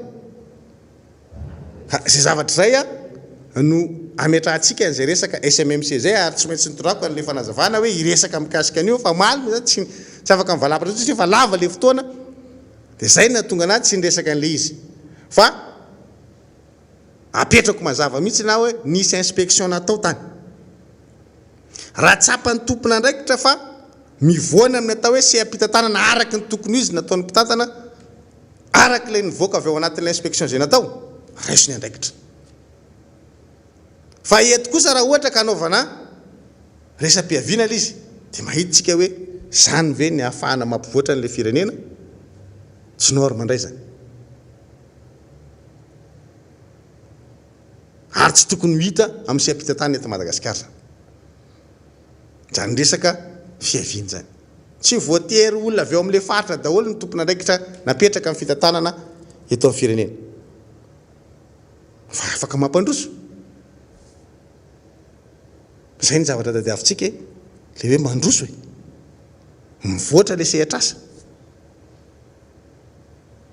Anjarany rehetra ny mandinika izay zavatra apitako izay fa tsindriko tsara hoe azonareo amarinina le fandarana nataoko niaraka tamin'ny tale général ny SMMC ao anatin'ny AZ. Ao anaty tambajotserasera ny AZ fandarana raisiray. Dia jereo fa amin'ny fandarana raisiray maromaro izy dia misy tale général ny SMMC ao. Dia eno tsara ny zavatra ny fampiresahana tamin'ny tale général tamin'izany fotoana izany. Io ny tale général teo alohany zao. Ka raha mivoana amin'ilay zavatra ataon'le taty aoriana nataon'le tany aloha izay nany enjehana azy dia hoy tsika hoe ka nareo kosa tsy niezaka ametraka fanajariana sy fampandrosoana n'ilay rafitra. Zay zany apetrako tsara ny mikasika an'izay. Efa lavalava zay anjarako teto zay efa teo amin'ny adiny raisy efa teo no nitondrako ny fanazavana teto mbola anampy an'izay rehefa avy eo ny namana mpiara-min'olotra mifandarana eto Eric Bogos avy any Ambotrimanjaka eo mbola ho avy eo koa ny honorable Fetra somamboaka Madagasikara vita amboribory-tany fahadimy rehefa avy eo mamarana fandarantsika dia ifampizarana ny fotoana ary omeko an'izy mirahalahy indray ny fanoizana ny fandarana tsindriko fotsiny le hoe rampitso dia tsy misy ny miara-manonja zany sao dia hitady indray dia hiantso telefona indray nareo fa nga tsy misy miara-manonja androany zay mako fombatsika ary amin'io vao tena tonga dia tsisy hoe ana fa vao mandray le telefona anao vao manao anao allo fa nga tsisy miara-manonja tsisy bonjour io zay koa ny aminareo dia tena mila tena mizatra mihitsy fa tsika mihitsy ohatr'izay zany tsika fa misy fampitezana aloha mba fampiarahaba ihany satria tsy niarana tory mahagaga sao dia tsy matory hatramin'iray maraina koa zany dia vao maneno le telefona allo izy zany fa miandry anao misivy sasany ianao dia tsy mandeha le izy dia ohatra hoe amin'ny folofolatsaka fefany amin'izay atsony ianao allo fa nga tsisy miara-manonja androany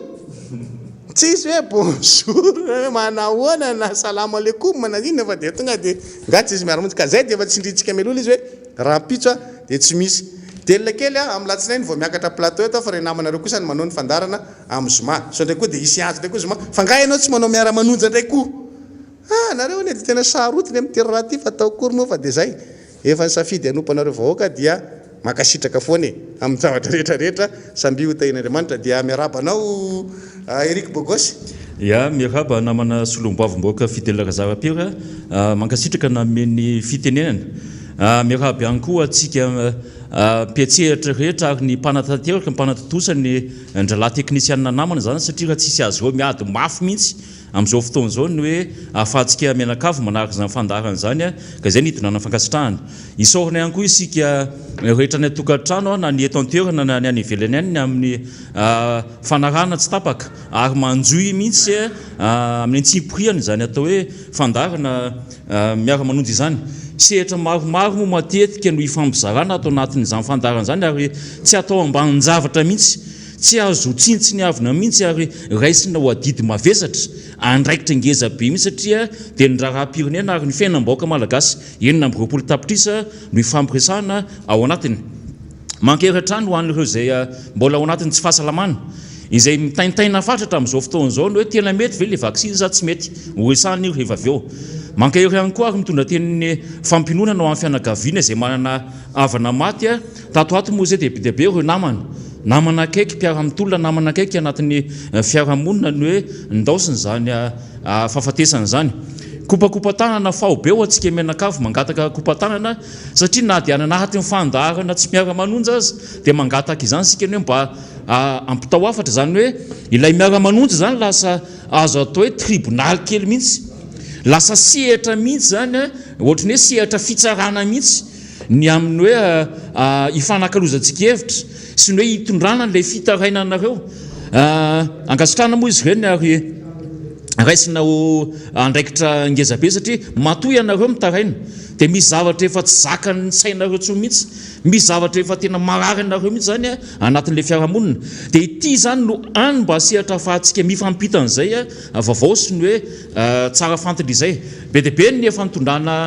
fanazavana teto be dia be ny efa nitaterina teto indrindra fa any anaty fiarahamonina any hoe ady tany tsy fandraisana karama ny antsojay ataona teratany vahiny ny tsika samy gasy samysika miady ndray koa noho izany mbola hitondrana fanazavana koa moa ny amin'izany fa ny tiako tsindrina dia le teniko teny hoe lasa sehatra anankiray zany ahafahantsika mifampiresaka sy mifampita vaovao izany hoe tafita zany ilay afatra tiany miara-manonja atongavana tafapaka any amintsika tsirara avy androany ilay tanjona tiany hotratrarina dia ny hoe mamerina tsika andohany mihitsy mamerina tsika ahatsapa mihitsy fa tompona ndraikitra izika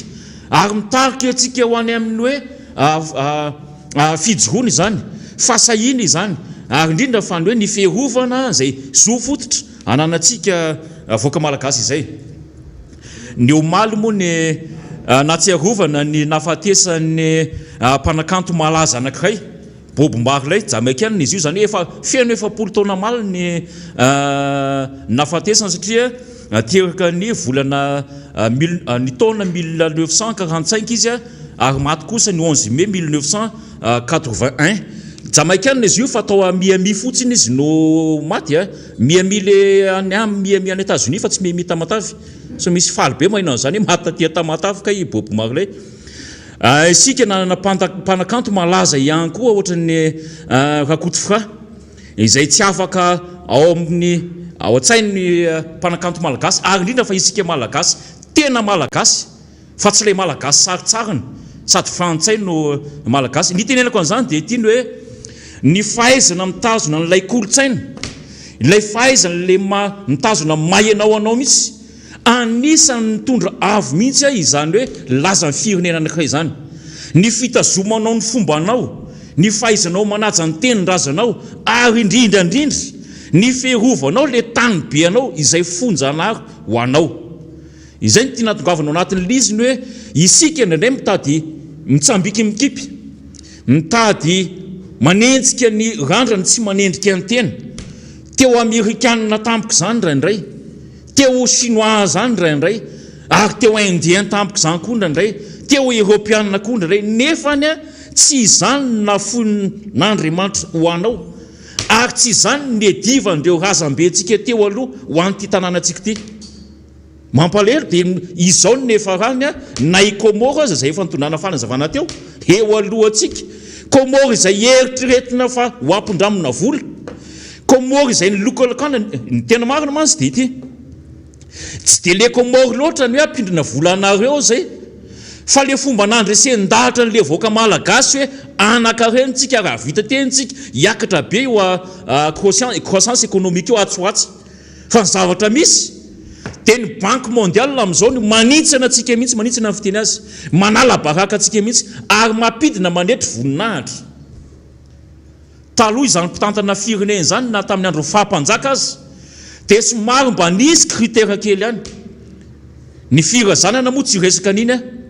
fa ny any amin'ilay farafaratsiny mba ray aman-dreny mahay mikabary farafaratsiny mahay fanorona ary tsy vitan'izay mahay mikabary na mahay fanorona any fa farafaratsiny mahay an'le tantara zavatra be dia be zany ny azo atao hoe sivana maso tsivana na fana mametraka ny olona ray hitantana firenena ny amin'izao moa efa misy ny lalam-panorenana dia le lalam-panorenana sisa no hoe zahantsika arahana ao anatin'izay hoe fametrahana ny olona tokony hilatsaka ho filoham-pirenena izay dia io lalàna io ve zany sanatria mivava no anariana kosa ilay zoa makasina sy le amin'ny mahagasy anao mihitsy farafatsy mba misy balizy misy tahotra zay le fiarahamonina zay le lalam-piarahamonina malagasy zay ahafahana mitondra ny tany sy ny firenena sy ny vahoaka ao aminy satria ny firenena tsy ny tany ihany ka na ho lafa mikarana daola izy ny tany androany dia tsy maninona fa misy vahoaka ao anatiny ary misy vahoaka miaina andavanandro ary manaraka tsy tapaka izay no nahatonga ny saotra teo hoe tafitany amintsika mianakavy ilay tia miara manonjatongavana any amin'le hoe fampandraisana andraikitra sy ny fampatsahivana mihitsy ny zo fototra ananantsika mampalahelo moa tamin'ny fotoanandro satria tamin'izany mbola nisy ny éducation civique na ny instruction civique fa maty izy io tataorina tsy fantatra hoe inona ny nahatonga an'izay fa tahorana n'le vahoaka fantatra ny zoany ve ka tahorana hitrotra amin'ny fotoana mampety azy satria ny voaka malagasy dia tadiditsika tsara fa ireo no tompony fahefana farany tompony fahefana farany fahefana tany aminy no nampindramina ho an'ny mpitantana ny firenena le niteneniko teo hoe farafaratsiny mba mahafantatra ary manaja n'izay rafim-piarahamonina sy ny lalam-piarahamonina malagasy zay mba tsy handehany amin'ny tsy alena le tany sy ny firenena indrindra fa le vahoaka ao aminy fa ny mampalahelo izy ahako dia ilay fanenjehana ny randrana tsy manendrika ny tena zay ilay fangalana tahaka be fahatany ary le fanaovana interprétation na lalàna tsy mifanahaka amin'le fandrotson'ny firenena amin'izao fotoana izao tsony any ka any anatin'ny ainao manjery vahiny any anatina France 24 TV5 Monde no ahitanao ny aratsiny Madagasikara ny hoe amin'izao fotoana izao dia tandondomindozy ihany koa ny mpiray-tanindrazana any atsimo amin'izany kere miatra amin'ny firenena izany izay le vokatry ny fitantanana ny tansainy namana député fidèle teo ny hoe nifitsy totonga ny économie antsika ilainy resahana fa ary manahirana ao anatiny tsy tao anatin'ny fampielezan-kevitra ihany no resahana an'iny hoe hiakatra io ampindram-bola ny Komoro sika fa na dia efa tao anatin'ny arety mandripaka n'izao tontolo izao zay mbola nisy fotoana nafahana ny teny ihany mpitantana firenena ny hoe anondrina artemésiatsika ary io ny ampiakatra ny ekônomia-tsika aleo mamboly artemésiato zay mamboly vary ny zava-toy zao anatin'izany hoe famitena fambolem-bary zany anefa ny dia ty ianao miazakazaka ho any amin'ny fandotrona développement building sy ny tsy fantatro ny téléphérique Miami Dubai Paris zay loha zako hoe manenjika ny randrana tsy manendrika ny tena ny zava-toy zao anatiny ny haniko hoaninao za tsisy ary ny zava-doza dia ty mba afiry amin'ny malagasy moa satria ny efa natao zany ny sondage dia mbola misy mikarama isan'andro tsy hoe misy fa ny 7 isanjato ny malagasy dia mikarama latsaky ny $2 par jour mba firy amin'ny malagasy 4 isanjato ny malagasy mba azo atao hoe bankable na hoe afaka mametra bola anatin'izany banky zany ary manontany antsika androany firy amintsika no sanatry ny vavatratra amin'ny fahasahiranana ka manana tahirim-bola ahafahana miatrika izany ohatra hoe misy aretina ao an-trano tampoka satria ny aretina tsy homanana akoatry ny hoe ampidirina satria rehefa tenenina ianao idina sisy tany tokony hidy ny andro tsy ny ihany fa noho ny le tsy fisiny filet de sécurité dia tsy afaka nidy fitavozavozana moa ny resahany namana tamin'izany fotoana zany fa aminaly izy tsy fitavozavozana azavaiko zay rehefa avy eo dia izany hoe isika zany amin'izao fotoana zao tsy vitan'izay mitaintaina na miasa saina amin'ny arety mandoza ihany fa esantsika saina ny hoe ahoana ny haniko antsika esantsika saina ny hoe ahoana io vaksiny mahampametram-panontaniana io esantsika saina ny hoe raha tonga eto io vary indien fa tonga ao la réunion io esantsika ny rehetrarehetra izay tokony tsy esantsika saina satria izay no nametrahana ny fitantanana ny mpitantana ny raram-pirenena fa isika zany zao no lasa mizaka ny tsirenena ary ty moa isareko ny saintsika itsika zatra mame vaolana ho an-tena tsika io raha tapaka ny jiro izay sika no mividy azy mba inona ny ataontsika voaka malagasy lasa mividy labozia zany ny solution hitantsika mandeha mividy labozia tonga mifarany volana izy milahatra volohany iny amin'ny jirama isika misy ohatra kely tonga ato an-tsaiko ohatra hoe mividy lasopy silamangany zany ianao ty mba anaovy lasopy silamangany tonga eo aminao le lasopy paty sy rano ary tongolo maitso ny ao anatiny fa tsy misy hena dia inona ny ataontsika tsika ndraiky koa ny lasa mividy hena dia tsika mihitsy mandro azy atao anatin'le lasopy isika indray no manome vaolana ho an-tena antsika na dia zoantsika azy ny sitraka ny mifandraiky amin'ilay vidin-jiro na lohantsika isam-bolana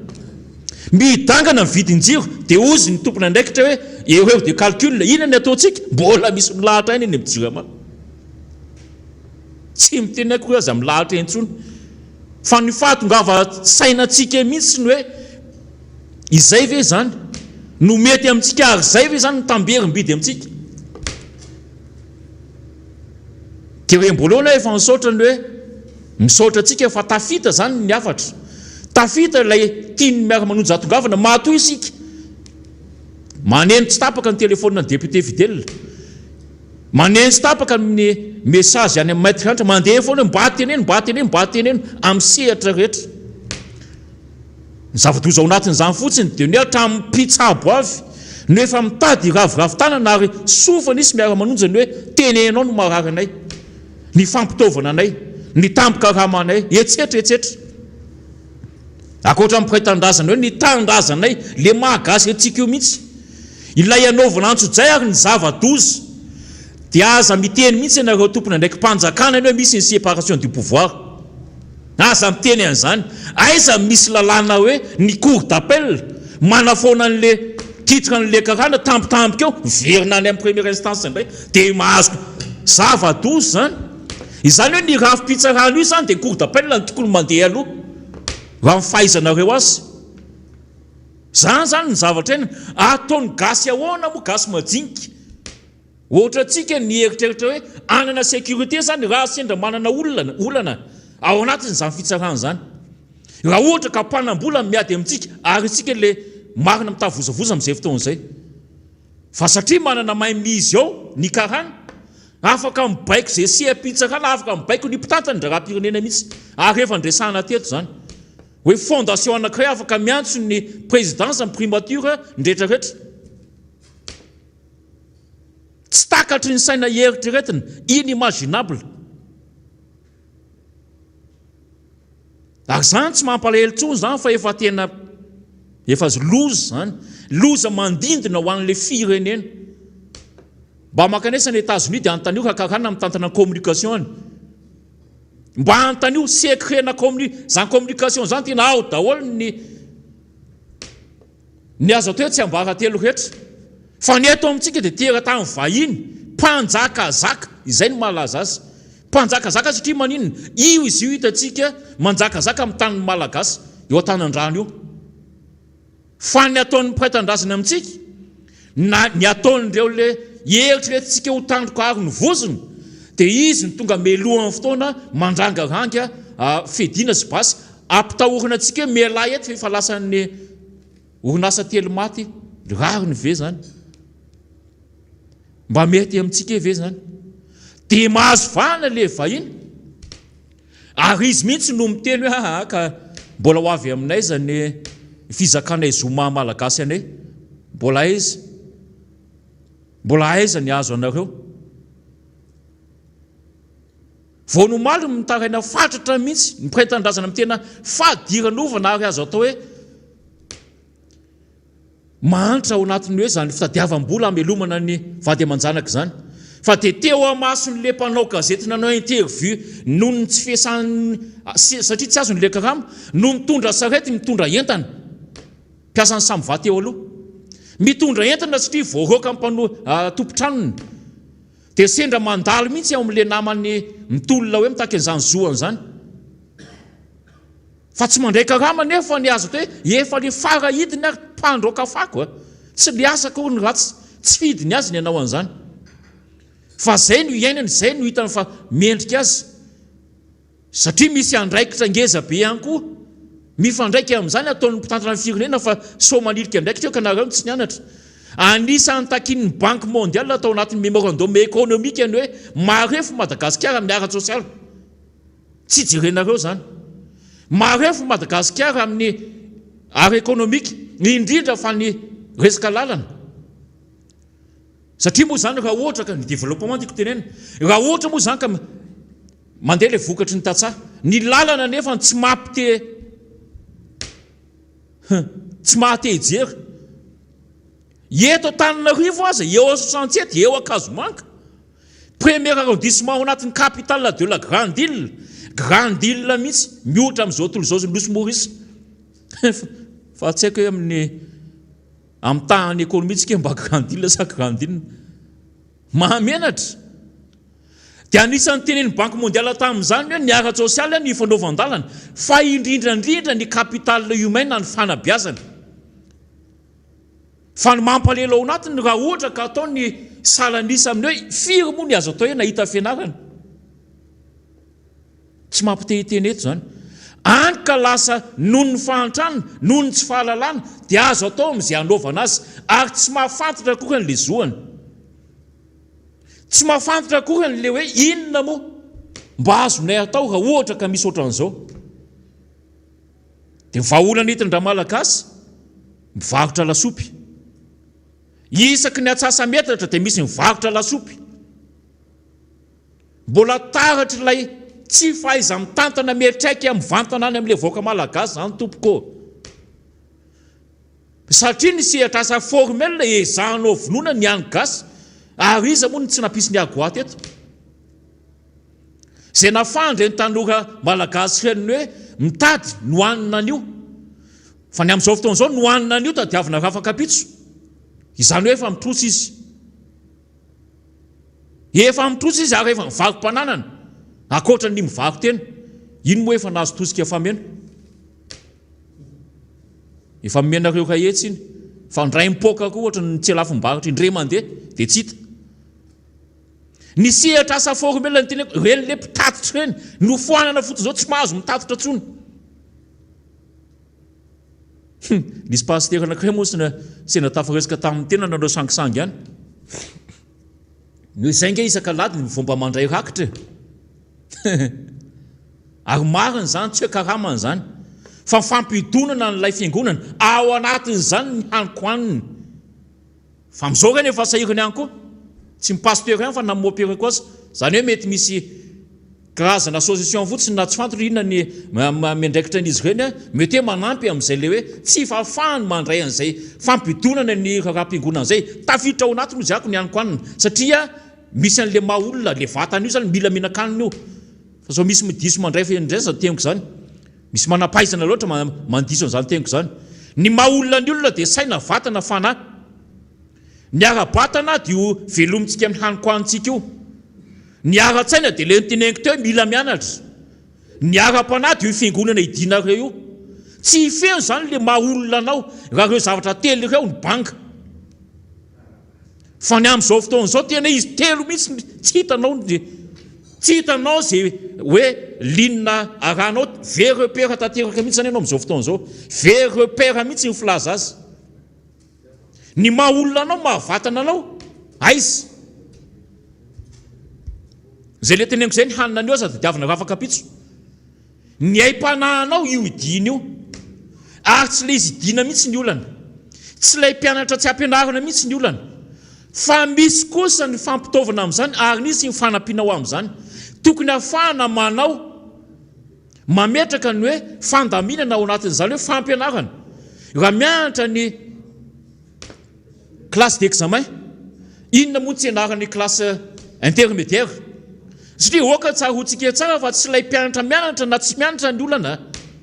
Fa matoa misy mpianatra dia misy mpampianatra. Ary ny mpampianatra dia mivelona amin'izany atao hoe fampianarana izany. Ka isika androany ohatra ny manao didiko feo lehibe fotsiny. Ampiarina mihitsy ilay hoe izay zao no mitondra. Ampiarina mihitsy ny hoe anay ny fahefana. Ary atao hita mivoaka malagasy mihitsy hoe anareo daholo na ny fitsarana azy. Fa nisy fotoana firenena anankiray mitovy amintsika ihany Malawi fa mitsangana amin'ny miaramila ny manampy an'ilay vahoaka. Tsy manentana eto fa mampafantatra ny zava-misy iainana zao tontolo zao rehefa tafahoatra ny mety ny iainan'ilay tompony fahefana marina. Gaoka isika tsy anilika mihitsy asana solazaina koa mantsy hoe ilay croissance économique ny tenen'ny namana député fidèle teo sao dia lazaina hoe efa misy député koa ambadika reny. Ny firindeny dehibe na moka indreny ny banque mondiale. Na lazaina ireo efa miara-manonja indray sao na prisika amin'ny banque mondiale iteny an'iny. Azafady. Ny anay dia efa mazava ny zavatra nandresahany.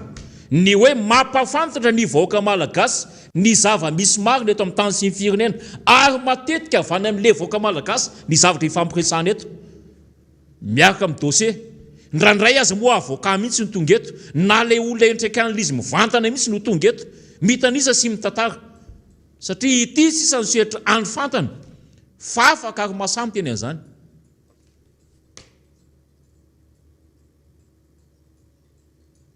Ny ao anatin'ny hoe fiarahamonina resantsika izay ihany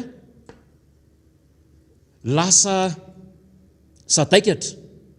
Sadaikatra ny tena na mandeha eny azy. Satria lasa ohatra ny hoe ny miara-manonja indray no tompona andraikitra. Sarangoton'le vahoaka. Hoe miara-manonja misy an'izao nge fa ahoana nareo. Hoe miara-manonja fa ahoana fa lasa izany no iainantsika. Lasa tsy fantantsony hoe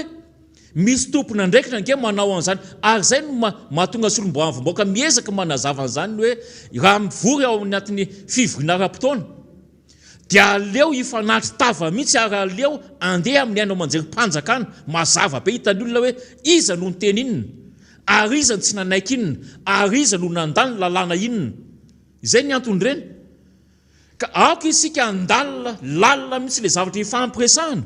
Fa tsy faly fotsiny miaino an'le azo atao hoe nasitsika amin'ny miara-manonja nafinaritra androany na hoe dia tena tiako mihitsy député ambanivohitra manazava an'le mangazo sy angivy tsy izany fa tena enoy ary alalino mihitsy fakafakao le zavatra tiana tenenina ahafahanao mandanja mihitsy sy mandrefy an'izay ahafahanao manao, ahafahanao mahafantatra. Fa tsy hoe miainy fotsiny androany dia manao fampitana hoe nitatsy amin'ny miara-manonja zao a dia nitatsy amin'ny tambatra zao dia tamin'ny invitena tsy izany io. Fa elo io dia alalino ary fantaho ny message tiana ampitaina. Ahafahanao tsy ho diso lalana, ahafahanao tsy ho diso fiantefa, ahafahanao tsy ho solafiky indray mandeha indray. Za moa tsy mombo-kevitra loatra amin'ilay fomba fiteniny hoe soa lavo ay amindry ary soa kenda hitsako. Koty raha legenao kenda iny dia maty teo dia inona no hitsako eo intsony. Raha lenao ny enjery iny misy tensionnao dia maty teo soa lavo ay amindra izy. Tsy mombo-kevitra loatra amin'izay. Manjary manome vahana ny sasany zany hoe mbola vao indray mandeha ianao ny lavo ka afaka manarina ianao eto. Tsy dia mombo-kevitra loatra amin'izany. Satria raha sanatry ny vava ilay vaksiny AstraZeneca vao androany navoaka amin'ny France 24. Ny firenena Slovakia izay nampitsahatra ny fanaovana an'izany vaksiny zany. Raha tia fantatra ny hoe fa inona ny antony dia ndala makany Slovakia nareo le asaina meno an'ity fandarana ity. Ndala makany dia antaloina nahatonga azy natsahatra. Fa ny amaliko azy fa naninona natsahatra dia ny teninareo tao anatin'ny fandarana anankiray ny hoe sao dia isika ny voatora bato eto raha tonga eto AstraZeneca io ka miatraika marina le effet secondaire aterana. Mahafinaritra. Tao anatin'le hoe dinihana tsara ny tokony ho vaksiny ho tonga eto amintsika eto. Fa sao sanatry ny vava io indray ny tera-doza. Fa androany dia anaovana publicité mihitsy. Ary anaovana tamtamma mihitsy hoe reto avy ny toerana fanaovana vaksiny. Ho anareo miaramila polisy zandary dia eo mitoboka tsy mandrava, eny amin'ny omia, eny amin'ny anina, eny amin'ny anina. Ho anareo mpisetra amin'ny fahasalamana dia atsy ka maromaro le namana fampiresaka tamin'ny tena hoe ohatran'ny tsamamely ozy ny deputena Tsirabe zay.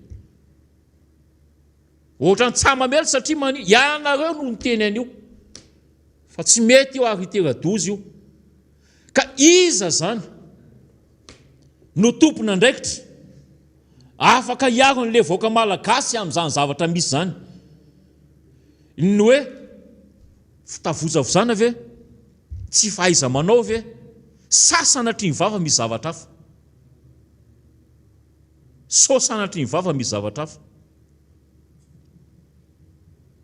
Dia iza no hiaran'izany? Ny vahoaka malagasy. Ary ny zava-doza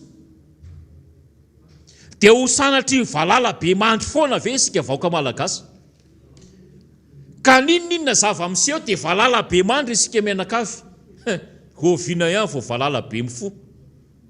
Amin'ny antsony tompoko la amiral Didier Ratsiraka izay foazy rehefa mandroso Madagasikara. Tao mitondra hafatra zany hoe mbola valala be mandry foana isika. Fa tsy mba mety ho valala be mifo mihitsy. Fa na dia misy zavatra mahazo anao fantatra ao fa tsy noho ny sitraponao azy dia mbola valala be mandry ihany. Ary tsisy antenainao andray andraikitra ny aminao zany mihitsy eto. Tsy misy an'izany. Isika no nanapa-kevitra. Isika no nametraka n'io teto. Isika no voafaritra ny lam-panorenana zany no loha mialatsiny na dia ho antsika tsy mifidy azy. Fa rehefa lany teo dia filoham-pirenena ny filaza azy ray aman-dreny ny malagasy rehetra. Ary izay no mahatonga nisy ny fanoherana. Tsy sanatry ny vava fanoherana mpitolo ohatry ny nazatra hatramin'izay. Tsy fanoherana jilamboto ohatry nisy hatramin'izay. Ary tsy fanoherana mpandroba ohatry nisy hatramin'izay. Fa fanoherana malala fomba. Fanoherana mahay manaja ny izany atao hoe tany-tandalana zany. Ary fanoherana mahafantana ny tokony alehany vahoaka malagasy rapitso sy afaka pitso. Fanoherana mandray andraikitra kosa nefany. Ary ny teny namana teo no ianareo aza mieritreritra fa tsy handray andraikitra ny fanoherana. Ary mbola iampy be io fa tsy hijanona amin'ilay 6% imbécile. Amin'izao loasa ho izy ny 6% imbécile. Mbola tsy maintsy hitsangana ireo tia tanindrazana rehetra ireo. mbola tsy maintsy mahatsiaro tena ho manana didy ny pretandrazana amintsika ireo fa aza miraviravitanana mihitsy ny hoe ady mpanao politika io raha izany mantsy no ataontsika ady mpanao politika io dia mbola hivarotra lasopy mandrapahafatsika eto tsika hivarotra lasopy eto tsika fa tsy anana mihitsy ny an'izany hoe sehampiarina na seham-pianana mba matanjaka miolotra amin'ny komoro lasa atao ohatra komoro monsieur le député fa ilana tsiny tena lasa ohatra mihitsy ohatra tsara satria io le nivira vany io le nitsinitsiniavina hoe komoro ve bombo voanjo no hain'izany bombo koko fa androany izy no mivarotra lasopy tena tsiratsaina mihitsy zany komoro zany tamin'ny fotoan'androny fa androany izy mampianatra antsika amin'ny lafiny rehetra viny hoe arembe hananantsika eto Madagasikara manakarentsika amin'ny lafiny rehetra mihitsy fa ezahana potehana manakarentsika amin'ny kolotsaina amin'ny zavakanto ny zavaboary ny arena ambanin'ny tany hatrany anaty ranomasina fa iza no misitraka an'izany iza no misitraka amin'ny bois de rose iza no misitraka amin'ny jon'andramasina iza no misitraka amin'ny volamena iny moa tonga dia misy manidina fotsiny misy fotoana any Afrique du Sud iza no misitraka amin'ny vato soeto iza no misitraka be dia be tsy tambo isaina fa ny mendrika mivoaka malagasy androany mivarotra lasopy ataoko drindrangilo mihitsy mivarotra lasopy zay koa tsy hitanay ranko mandeha tongotra ngeza zay tsy matakatra V8 ohatranareo miaina anaty fiarahamonina zay ary mahita an'izany hoe mitombo isan'andro ny fahantrany ny voaka malagasy isan'andro mba farafaratsy ny isa-taona fa isan'andro ary mijery tsika ny hoe entana amidy eny amoron-dalana amin'izao fotoana izao mahontsy fa hatramina kapa efa niasa azy dia misy mivarotra hatramina vilany efa nampiasaina nandritry ny fiainana ny ainany ngambany amidy eny an-tsena amin'izao fotoana izao entana salon vao mividiana tsy haiko telo taona lasa amidy eny amin'ny komma kely 67 kasbotsy efa niasa andrekako tsy takatra ny saina eritreretina amidy eny an-tsena tena tsy takatra ny saina eritreretina hoe zay ve sisa ary rehefa ataony fa ny adadiana dia noho ninona tsy resiko fa trano tsy voaloatsony fa tena le haniko hanina tsy misy mihitsy mivavaka isika mono hoe engany hoe ka ho afaka amin'izao reto mandozy zao isika voaka malagasy fa nany hoaviny zany ny apitsony zany mba manahoana any anatina relance économique dradradradraina fotsiny plan Marshall le zao hoe fahitanao taratra ve zany anatina fivonaram-potoana aza mbola misy business ihany anatina hoe fampandehanana an'izany izay fotoana ngeza be misy tokony ahafahandrao solom-bavim-bahoaka miady mihitsy ilay fiainam-pirenena ilay fiainantsika vahoaka malagasy eto moa tsika samy hita satria isika ato anatin'ny miara-manonja namana député fetra dia nimezaka ny hoe mba hametraka tantara fa tsy hotsarainy ny tantara satria ny fitondrana na ny fahefana dia mandalo ihany fa ny fiarahamonina na ny vahoaka malagasy sy ny taniny dia mitoetra mandrakizay ary izay no ametrahako no mandram-piona mandram-pitafa aminareo efa eto moa ny namana solom-bavim-bahoaka fetra dia omeko azy indray ny fanohizana ny famelabelarina raha sitrapon'Andriamanitra moa dia mbola tafoneto ihany tsika amin'ny fandarana manaraka mankasitrika antsika ny haino hatramin'ny farany misaotranao namana Erika namana mafana fo ato anatin'ity fandarana miara-manonjy ity nanome ny fitenenana misaotranao tamin'ny faneho-kevitra izay nentinao teo ao anatin'izany no hitondrana ny arahaba ho antsika rehetra manaraka an'izao fandarana izao raha atao hoe nisy ny fotoana herinandro vitsivitsy maromaro zay tsy natetiny tena moa no ny antony atao hoe ara-pahasalamana tsy ny tenako fa ny teo amin'ny manodidina ka nametrahana fitandremana zay tsy sanatria mba amrana izany amin'ireo namana rehetra ato amin'izao fanombohana ny fandarana zao dia tsy hainy tsy hitondra teny fampiononana ho an'ireo namoy havana namana mpiray tapoa vady ray aman-dreny zanaka sy ny sisa izay laviny ty arety mandozy ty ary na laviny aretina hafa ihany ko ary anisan'izany manokana mampahery manokana ny namana zavana aveny ambomanambola zay namoy vady namoy fianakaviana ka dia mampahery tompoko toraka zany ko fampahirezana hoentina ho an'ireo mbola ao anatin'ny fitsabona reo marary zany ka dia mampahery atsika rehetra indrindra anatin'izao fiainana mafia iainan'ny vahoaka malagasy gisitra noho ny tsy fahaiza mitatany mpitondra izao maromaro ny loha hevitra noho izay fotoana maro atao hoe lavalava tsy nandalovana teto zay ka tsy ho ampy ny fotoana nefa ezahana ihany ho ajaina zay fe-potoana napetraka ho fiafarany miara-manonjay zay anisany ho resantsika eto satria mbola vaovao mafana ato anatin'ny raharaha-pirenenany sy raisam-pirenena ny ady sy momba ny vaksiny amin'ny ankapobeny anatin'izany ihany koa asitsika resaka ihany koa mahakasika ny zavanitranga tany faritry vakina karatra tany Atsirabe tany ary ao anatin'izany ihany koa mahakasika ny resaka fanafody sy ny vidim-panafody zay tsy mitsaha miakatra ary inanelanelany misy ihany koa ny resaka mahakasika ny fomba fitatana ny filoam-pirenena sy ny mpiara-miasa aminy ny firenena amin'izao fotoana izao andohantsika n'izany ny mahakasika ny vaksiny ihany natao efa nisy ny resaka nataon'ireo namana ny fandimby teto maro ny resaka nataony ny faneho-kevitra nataony firaisamon'ny pirenena nefa tsy hay ny tsy hitondra ihany koa ny hevitry ny tena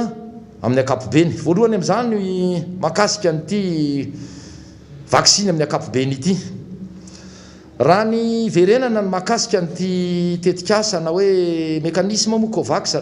dia misy tanjony zany matoa zany misy ny vaksiny dia misy tanjonao fanefitra mba hifehezana ny fiparitahany aretina toy ny coronavirus izany tanjona voalohany amin'izany ao anatin'io tetikasa Covax io dia ny mba azahoana vaksiny anomezana vaksiny ny vahoaka 20% ny vahoaka farafahakeliny tanjona faharoa koa dia mba hifehezana tsy hiparitahana zany valana aretina zany ary ny fahatelo fa tsy ny farany dia fanampiana ny fanarenana ny toe-karena zay anisan'ny zava-dehibe zay ohatra ny adininy ohatra ny hodiny tsy fantatra na tsy hainy le mpitondra amin'izao fotoana izao misy koa ny atao hoe arefandresahany namana fidèle sy namana député Alain ihany ty omaly mahakasika an'le tokony isininy le atao hoe plan national de déploiement et de vaccination na hoe drafitra national zany ahafahana manaparitaka sy manao an'izay fanatanterahana an'izay vaksiny izay dia io zany mandrafitra ny fitatanana ny olona ny fitaovana dia iza daholo ireo sokajin'olona lahara-pahamehana hitsinjarana ho atao vaksiny izany faritra iza no atao lahara-pahamehana aiza sy aiza avy zany faritra zany ka mampametram-panontaniana zany ary mitodika amin'ny fitondram-panjakana tompon'ny fahefana mpanatanteraka zay manahirana ihany moa fa tompon'ny fahefana nefa hatreto aloha dia tena fahefana fotsiny eo ampelatananareo fa raha ny fahaiza manao sy ny fahamatorana dia miala ty alana tsiny fa tena tsy ao mihitsy ianareo nefa na izany tsy hay ny tsy ametraka sy tondra amin'izao fanamariana izao mahakasika ny vaksiny ihany ny arahana hita fa tara fandraisana fanapahan-kevitra zay afaka ny soroana fandresahany namana teto zay namana maro ny fandipy fahamafisiko tara lava amin'ny fanapahan-kevitra asa reo nga mankarazan'le olona tara lava koa tany am-pianarana karazany tara lava tamin'ny zavatra rehetra zay natao ka izy amin'izao fotoana zao ny anjadiny zany fahatarana lava zany ny vahoaka malagasy ray manontolo fa izy vitsivitsy eo dia labina milamina matory tsara na milaza reo tsy mahita tory mihitsy mety zavatra hafa ny tsy mampahita tory ianareo fa tsy resaka angamba le fahasahirana na arabola manaraka zany ny resaka hoe araky ny teniko teo mba nety ihany taoko hoe nety ny fanapahan-kevitra isafidy ny anafatra vaksiny mety zay nge miteny ihany rehefa mba mety teny zay rehefa mba mety fa maninona tara dia tsy mahagaga raha ohatra hoe araky ny teniko teo hoe tara lava tamin'izay atao dia gisitra le firenena asanareo tany am-pianarana nanaona fa mety avy amin'izany agnamba no fitavozavozanareo zany ozy le fiteny ankehitriny fidorororonareo zany na tonga atsika miara sahirana eto oarina amin'ny firenena afrikanina maro izay efa ny komandy na ray fanapahan-kevitra satria le silahatra toy ireo le firenena vaventy rehetra hoe ny vaksiny ihany a no ahafahana miady amin'ny fiparitahany a sy ahafahana mandresy aloha atreto izany a valanaretina coronavirus zany fa anareo tsy te halala asa tsy fantatra ny antony na hoe raha ny fijeriko a dia mbola hoaininy ianareo tarazony reny tamin'ny taona lasa reny zany reny zava-nisy fampisehoana fisehosehoana fandaniana vola tamin'ny fampahafantarana ny CVO fanafody raokandro na tsaraina ny raha ny asa tamin'ny Imra nalainareo baraka le anaran'le Imra ary sorako nisy nitarika teny izahay nanana-kevitra ny solombavambahoaka tato amin'ny fanoherana tato amin'ny tim hoe ndao tsika hijery eny toerana eny mihitsy mety misy mbola tsy nandrehany ity fa dia veliko eto ary amafisiko tsara hoe ny vahoaka ihany ty resaka ity andro vitsy taorininy nanaovana fampisehoana goavana hoe nahita fanafody mahasitrana ny aretina coronavirus dia nakeny izahay taorinany ihany koa nanaovana an'ireny cinéma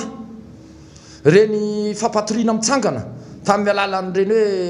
hoe nisy ramatoa avy any Brésil hoe eto amintsika no ahitana an'izao dia nalefa meloha reny a mba handrendrehana saim-bahoaka aizy zany amin'izao fotoan'izao tsisy fampandriana adrisany nisy teto dia zany rehetrarehetra zany mety ho antony satria mba matsiaro hoainina araka ny teniko a menatra ihany fa tsy miaiky hoe tsy namokatra le CVO eritaona lasa efa niteniny tatanivon'ny fanoherana taria président Ravalomanana hoe vaksiny ny tokony hidirantsika satria veny tato amin'ny fanoherana satria ny filoha Ravalomanana no niteny an'le izy dia manakambo loatra maty ny ambonareo ianareo dia nampidirinareo kizy mivoaka malagasy zao nefa ianareo nanaiky napiditra vaksiny ihany ary ny tena mampome ato anatin'ity zavatra ity dia lasa le vaksiny no mahazo tsiny marina hoe générika n'le vaksiny atao hoe AstraZeneca le Covishield mety tsy ho azo indretra le générika atao hoe nadika zany nahazo alalana vokarina na ny alalana ny AstraZeneca amokarana ny vaksiny io ny sorona ny brevet mba hifanampiana zany zao le vaksiny ny lasa diso zao le vaksiny ny lasa hoe ratsy ary tonga dia hidirako ty resaka ty aloha hoe mba nitsina mba hitondrana fanazavana mahakasika an'le vaksiny amin'ny ankapobeny indrindra moa fa le atao hoe vaksiny tonga eto amintsika io efa nanambarany député fidèle teo mahakasika an'izay hoe izy io dia karaha kitapo-latsaka ho atsika kisendrasendry izy io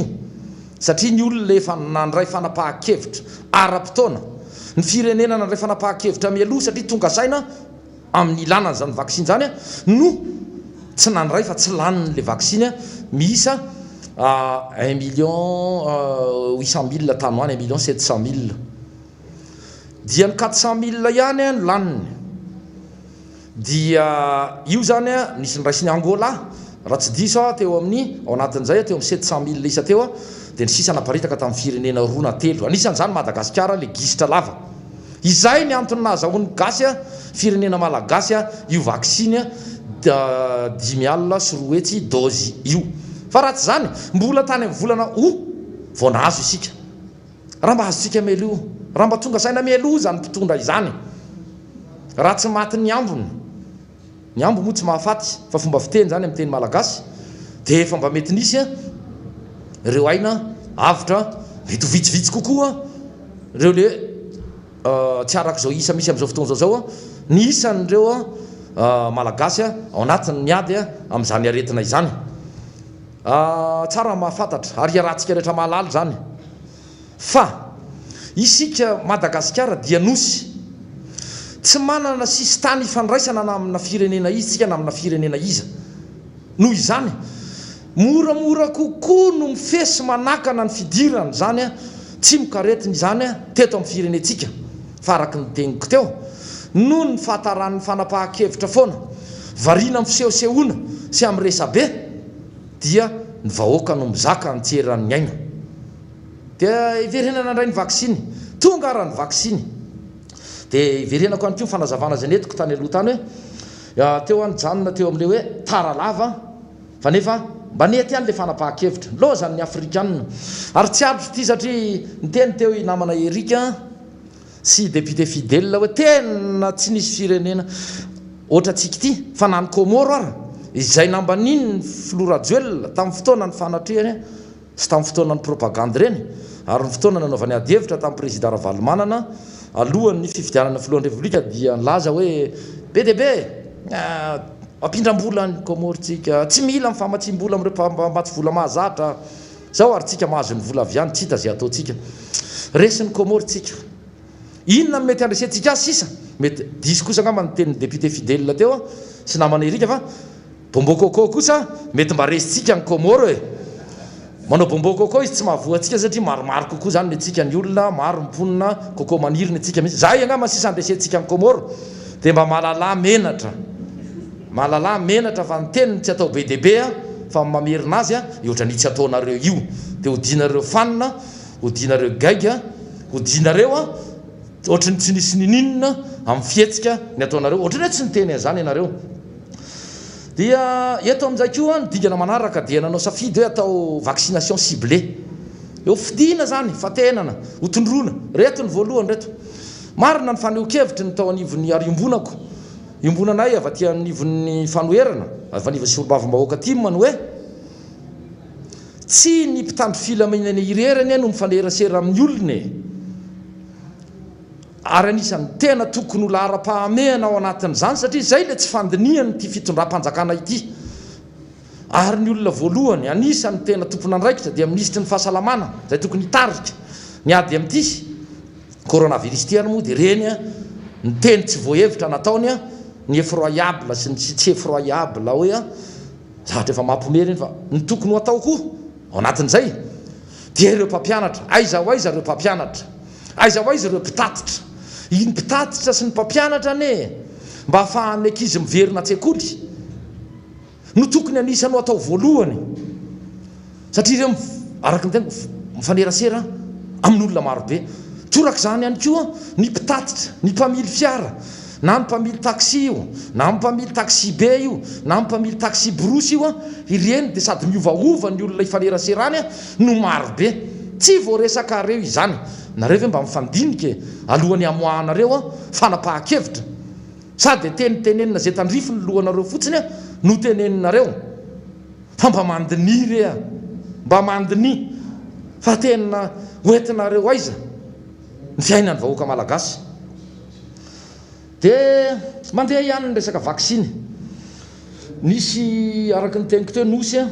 ny firenetsika tsy tokony dia ho sarotro zany fa noho ny ambonareo sy noho ny fahataranareo tamin'ny fandraisana fanapahan-kevitra no mahatonga n'le izy lasa marobe tonga indray fitsenanany zany vaksiny zany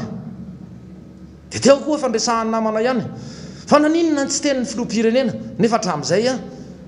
izy ihany foana no tonga melo eny ary tonga rereny teny daholo nefa ireo mpiara-miombonantoka ireo nanampy ireo vondrona iraisam-pirenena solotena ny vondrona iraisam-pirenena zay miasa sy monina eto amintsika nandray an'izany vaksiny zany dia tsy hita ny filoha asa hoe inona mampametra-panontaniana marina hoe tsy d'accord tamin'le fanafarana an'izany vaksiny zany izy fa manjary takona le CVO fa baraka angeny fitondrana tamin'ireny volana tsy mpiteny ambaravarakely nanaovana an'izany CVO izany satria tsy voapirofo dia zao lasa sady nanaratsy an'le AstraZeneca dia tsy hita ihany tsony zay asiana ny tena satria mba raha aman-dreny ihany hoe anatrika ve ny fitsenana an'izany nefa ny tena raha volana vitsivitsy lasa talohan'izay nanaratsy an'le vaksiny taiza ray aman-dreny marina ve ianareo sa zazakely ray aman-dreny to misain-jaza ka inona mba variteny amin'izany zany no mba ampitao ry mpiara-miasa amin'ny filoham-pirenena hoe adidiny ny tokony manambara amin'ny vahoaka fa nanina izy tsy tonga ary tsy mahagaga amin'izao fotoana hitenenantsika izao raha marobe ny olona lasa tsy mahatoky ny vaksiny satria nahoana satria tsy misy mihitsy ary fanaininy mpitondra fa misy tale zay miezaka ary isaorana azy anivon'ny ministera miezaka manazava fa izy rery no mbola manazava sy mitondra fanazavana sy fanetanana amin'ny hoe tombontsoa amin'ny fanaovana zany vaksiny zany amafisiko eto ny teniny nataoko hoe tamina fandarana tele ainao manjery tsy miakana izay ny fanatrika izahay fa izy rero a fa aiza daholy aiza nareo tompona andraikitra tsokajiny tompona andraikitra ara-politika atao anatin'ny fitondram-panjakana tsy mahagaga le vahoaka raha manda amin'izao fotoana zao zany fanaovana vaksiny zany nefa efa nilazaina teo fa toy ireny vaksiny rehetra reny ihany na natao tamin'ny mbola fahazazana BCG ady amin'ny kitrotro ady amin'ny endram-boalavo tsy misy hafa amin'izany io vaksiny io tsy adala reo firenena lehibe tsy efa mandroso eran'izao tontolo izao raha ohatra ka miroso amin'izany satria efa nandalo ny ambaratonga na fikaroana na andra nara-klinika na andra tsiatifika ary fa naraha-maso marina mety tena nisy ary tena nisy a ireo atao hoe namoiny ainy tamin'ny fanaovana vaksiny fa zany ange tsy misy dika ndrahoarina amin'ny namoiny ainy a tamina fanafody rehetra na matin'ny anoanana na matina fanafody noho ny resaka hoe contre indication misy karazan'olona marefo tsy afaka mihinana ohatra ty karazana fanafody ray ity ty anankiray ity tiako mampafantatra anareo fa raha ny vaovao etam-pelantananay dia 7 tao anatin'ny roa tapitrisa natao vaksiny mitovy amin'ny tonga eto amintsika io no namoiny ainy inony zany sa aotra fango aotra ray a isan-jato no natao vaksiny zany hitanareo ve ny olona namoiny ainy no finanana fanafody hafa mety nisy za tsy sanatria teny marika fa sanatria manimba nylaza zany fanafody zany fa fantatrareo vahoaka zany raha ohatra sanatria olona marary ny vo olona nanana tosodra nefa mbola nihinana fanafody misy sira olona manana tosodra avoavo nihinana zany fanafody ataoko hoe misy sira indrindra reny effervescent reny iarahantsika mahalalo zany io CVO io manana fianakaviana sy namana akaiky nanana takaitra mihitsy noho ny fisotronana io fa marina zany rehetra zany zava-misy zany tsy azo lavina fa tsy zany ny antony hoe isitiana rehefa tonga le vaksiny andre matofilo tsy mitsehana akory ianao rehefa tsehana ianao concentrateur d'oxygène misy fotoana anao mandeha zatra tsy tokony atrehanao na mitokana kianjana fampiadiana koa raha andehananao a fanafody zay miakina iakina ny aim-bahoaka ho fiarovana azy a tsy makena ianao tsy hay hoe taizany nalehanao misy fotoana ianao misy famonjena natao tany metsoromeloatra ny resaka fa ialakotsiny nandeha lakana kely le miaraka amin'ireny mpamonjy eo amin'ny protection civile ianao namonjy fa efa mba nidina avy anao nakeny amin'ireny CTC alarbi ohatra eny aminay boribory tany fahadimy mba mijery mba hamarino na io atotanisy io ary matony vahoaka misy tsy matahotra satria mieritreritra hoe atotanisa tsy marina voaka amin'ny fanjakana zany fa tsy mahafaty zany io fa fomba azahoan'ny fitondrana vola fotsiny no mahatonga azy a nanao an'izany nefa tsy zay le izy fa tena misy ny maty misy ny lavo mahalala olona akaiky namana avana akaiky zay niditra tao amin'io CTC na larbi io fa nisy ny fotoana tonga hatramin'ny 5 mahery ny olona namoiny ainy lavo tao anatin'izany ny atotanisy avoaka anareo nefa eo ny tsy mazava amin'le vahoaka 5 eran'ny Madagasikara ny namoiny ainy na vao ny vaovao maro zao raha tsy diso mety 3 ny lavo lazaina fa 3 ny fantatry fotsiny dia anankiroa ny lavony coronavirus omaly teto Antananarivo nefa nylazaina fa 3 ny eran'ny Madagasikara zany zao ny eo amin'ny gazety hitatsika ao zany rehetrarehetra zany a fanehoanany tsy haiko kinafinafina ataonareo hatramin'izay io tsy milaza ny marina io mahatonga amin'ny vahoaka mbola tsy tonga saina satria tsy manome ohatra tsara ianareo mpitondra efa hatramin'izay moa nareo tsy nanome ohatra tsara hatramin'ny 7 ahoana ny fomba nahatongavanareo teo amin'ny fitondrana tamin'izany fotoana andre matofilo inona ny nataonareo zao a neritreritro tsy tratry ny alika ianareo io a fa saziny le atao hoe tribunal fanelanelana ny banque mondiale atao hoe fitsarana iraisam-pirenena asainy mandoa eo manodidina ny 7 tapitrisa euro zany hoe raha vadika amin'ny vola malagasy a 520 lavitrisa ariary anoany na eo amin'ny 125 milliards de francs ray orinasa iray voaroba voadoro no simbaina no ny fitiavana fahefana no ny tsy fitiavana olona manokana dia ny filora valimanana zany nanombana ny toekarem-pirenena nanombana ny fihavanana teto amin'ity firenena ity ary ray a ao anatiny amina rivony izany orinasa izany ka izy nanana fahafahana nitory tany amin'ny tribunaly iraisam-pirenena dia ny arahantsika nandray ny vokany izany tompona andraikitra amin'izany fantatrareo vahoaka tsara fantatrareo tsara na tsy teny ary izay ary io araky ny teniko ty iray a ao anatin'ny maro anisan'izany a ny orinasa ny filora valomanana sy ry orinasa niara-niasa taminy ny orinasa marobe ana malagasy atonontono ny salatsalany vavety izay ny alamaina nampanatenainy zao resaka hoe napetraka ny CFM fa tsy nisy mihitsy le finiavana irosy tamin'izany fampihavanana izany ka dia mbola betsaka zany hoe zavatra tianambara mahakasika ny vaksiny zany fa dia alohan'ny maranako ny resaka mahakasika ny vaksiny dia tiako ny mitondra fanentanana eto amin'ny vahoaka zay miaino zao fandarana zao sy ny vahoaka malagasy iray manontolo hoe ity tsy resaka politika ity tsy resaka fanoherana na fanohanana fitondrana fa ny vaksiny ilaina ary takina angatahana amin'ny mpitondra fanjakana sy ny mpanao politika ny anao fanentanana sy ny fampahafantarana ny vahoaka fa tsy manao ianareo zasika iteny hoe tsy ampy fa tsy manao mihitsy ianareo fanentanana dia tsy mahagaga le vahoaka raha toka indrindra ny vahoaka tsy mahalala ny vahoaka ao anatin'ny fahantrana ohatrany zaranareo aza ohatrany tsy mahalala le vahoaka dia rebirebenareo nefa diso zany hoe eritreritra tsy anaovana vaksiny na tsy terena ary ianareo tokony anao vaksiny indrindra ireo le efa voafaritra moa zany hoe zoky olona ny olona marefa ireo le tena mifanerasera ary mafisina teo ny resaka hoe tokony ampidirana aingana ny mpampianatra sy ny mpitatitra indrindra le mpamily ao anatin'ireo squad zay atao vaksiny voalohany ny fanentanana araka ny teneniko tsy nisy tsy ao anivon'izay ihany fa ao anivon'ny lafiny maro ny fampiresahana sy ny fampiesonana moa dia mangany fotsiny dia tsy lazaina le tombontsoan'le vaksiny dia voafitaka le vahoaka dia ohatra zany ihany ny zavatra mitranga any amin'ny toerakafa sy any amin'ny sehatra hafa ihany ao anatin'izay nidirako ao anatin'ny raharaha vakinakaratra sy nitranga ny seho tamin'ny herinandro lasa iny tany amin'ny faritry vakinakaratra tao Atsirabe maromarona kokoa nisy ny korotana nitranga tany tamin'ny asalandro alarobia izay dia zany rehetra zany taorinany fanambarana nataony nandriamatoa gouvernoura tsy refesy mandidy gouvernoura asa mieritreritra azy tena tapipahaizana mihitsy fa zao ny tsara ho fantatra aloha andriamatoa gouvernoura sy anareo gouvernoura rehetra amin'ny faritra zay efa voatendry asa na raiky amin'ny 20 angamany nefa voatendry hatramin'izao zao fataro aloha ary mampatsiahy izay ho renin'ny vahoaka fa tsy ara-dalàna na ny fanendrenanareo ara mba mahalala menatra fa raha ny voasoratra ao anaty lalàna lalam-panorenana dia lehibe ny faritra fidina ny tokony hitondra n'izany faritra izany nefa tao anatin'izany nareo tsy misy fanetretena fa hainareo ny tena tompo mifahefana tompo mandidy manapaka manao ny andro tsara sy ny andro ratsy ao anatin'izany faritra izany mampalahelo tsy misy ny mpanolotsaina-paritra na le atao hoe conseiller régional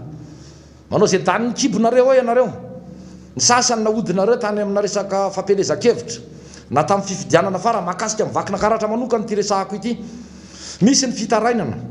tonga misy ny angom-baovao zay eto ampelantananay be dehibe mihitsy ny zavatra tsy nety sy tsy mety ataony gouverneura io ka rehefa nisy ny tsy nety nisy ny korotana tany tamin'iny herinandro lasa iny ny solom-bavambahoaka timma sy ny mpanohatra no tadiavinareo foana ampianjerana na azerinareo aty amin'ny solom-bavambahoaka timma sy ny mpanohatra ny tsy fahaizanareo mitatana sy ny fanapahan-kevitra tsy voahevitrareo ka niteraka n'ireny sakoroka sy korotana tany Atsirabe ireny ny raisiko manokany ty satria ny tena dia teraka tany Atsirabe tsy malala fa tsy zany Atsirabe tamin'ny fotoana fialan-tsasatra tamin'ny fahazazana teo an-tsena kely teo no nipetraka teo manodidina teo tany akaikaiky ny tompoky lalesoma tany teo akaiky ny misy hôtely veromanitra tany hoany aiky tsy enjery Atsirabe milalao any parc de l'est fa izao tsanga ny olana le gouvernoura raha ny fijeriko azy mieritreritra ny tena no filohan'ny repoblika kely ny raisiny tsy fohy be ny aretina natao hoe mbola épicentre n'le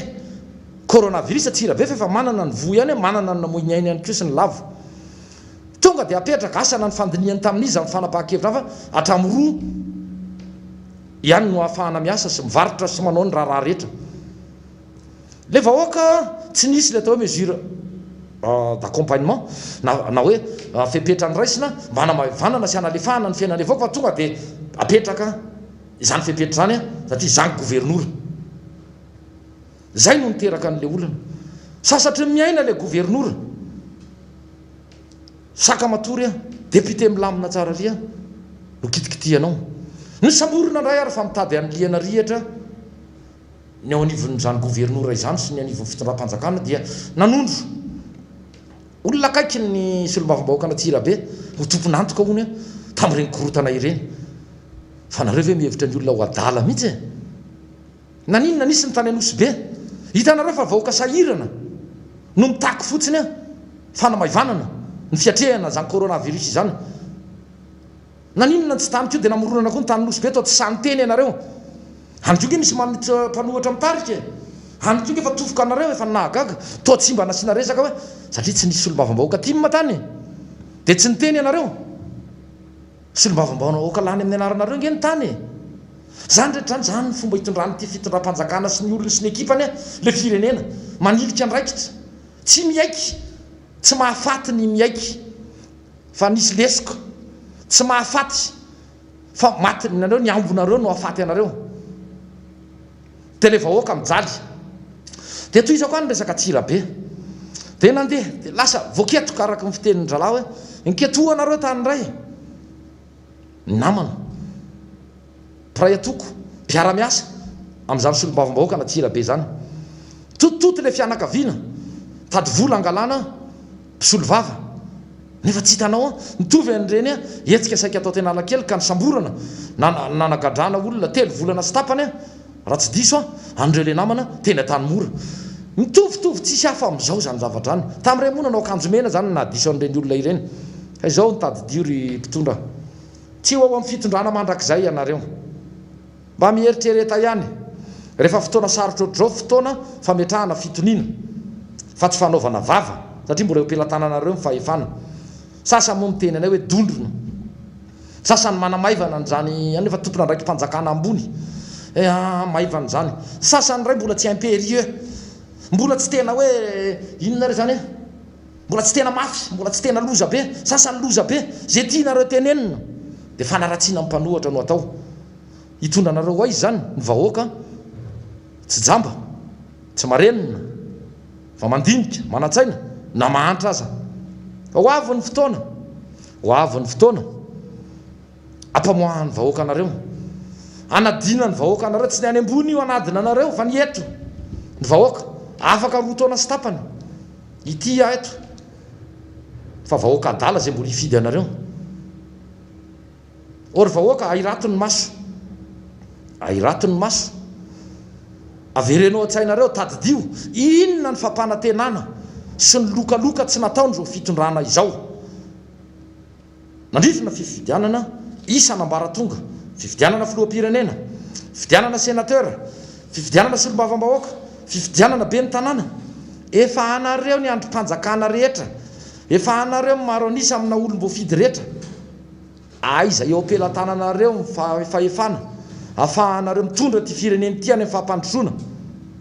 aiza aiza le olona nylaza reny fa efa miazakazaka le fahampandrosoana satria na vita kianjany barea etsy ampivoan'ny tanàna etsy izay manimba ny endriky ny tanàna marina ilaina le izy tokony natao tany amin'ny sistisy ny tony fanaony reo firenena rehetra zany terrain zany aiza reo anivon'ny commune sa tonga dia didijadina milatsaka avy any tonga dia tak atao eto ny terrain ravana ny tribune beton be ny hitanao resaka plan d'urbanisme resaka hoe fanajariana drafitra hoe fampandrosoana ny tanàna mba hijanona le endriky retany satria nyrovany eo ambony eo zay nasianareo koa colisée zay hatramin'izao a volana riana fotsiny a volana tsipy tany ambaravarakely a tany ambaravarakely raha mety mbola nitsipon'ny olona fa volana tsipinareo tany naty afo levona fotsiny nanaovana zany colisée zany tonaka izany koa io beton be ataonareo ampivoan-tanàna io aiza le endriky le tanàna zany hoe dia tokony atao eny ampivoan-tanàna eny beton avy be ohatrany io tokony mba nitazominy zany mamasina zany dia nitady toerana ianareo zany ny fomba fiasan'ity fitondrany ity te irehare isese na vita zavatra tsy misy mbola ilana azy amin'izao fahasiaranany zao a no natsanganareo tsy hitanareo le lahara-pahamena tsy hitanareo mihitsy ny fitantanana an'le izy tena mbola tsy hainareo miasa any ekipa zany tena misy manam-pahaiza anao tsy manday zay fa misy olona tsy mainininina koa ao dia miaraka ao ianareo mianakavy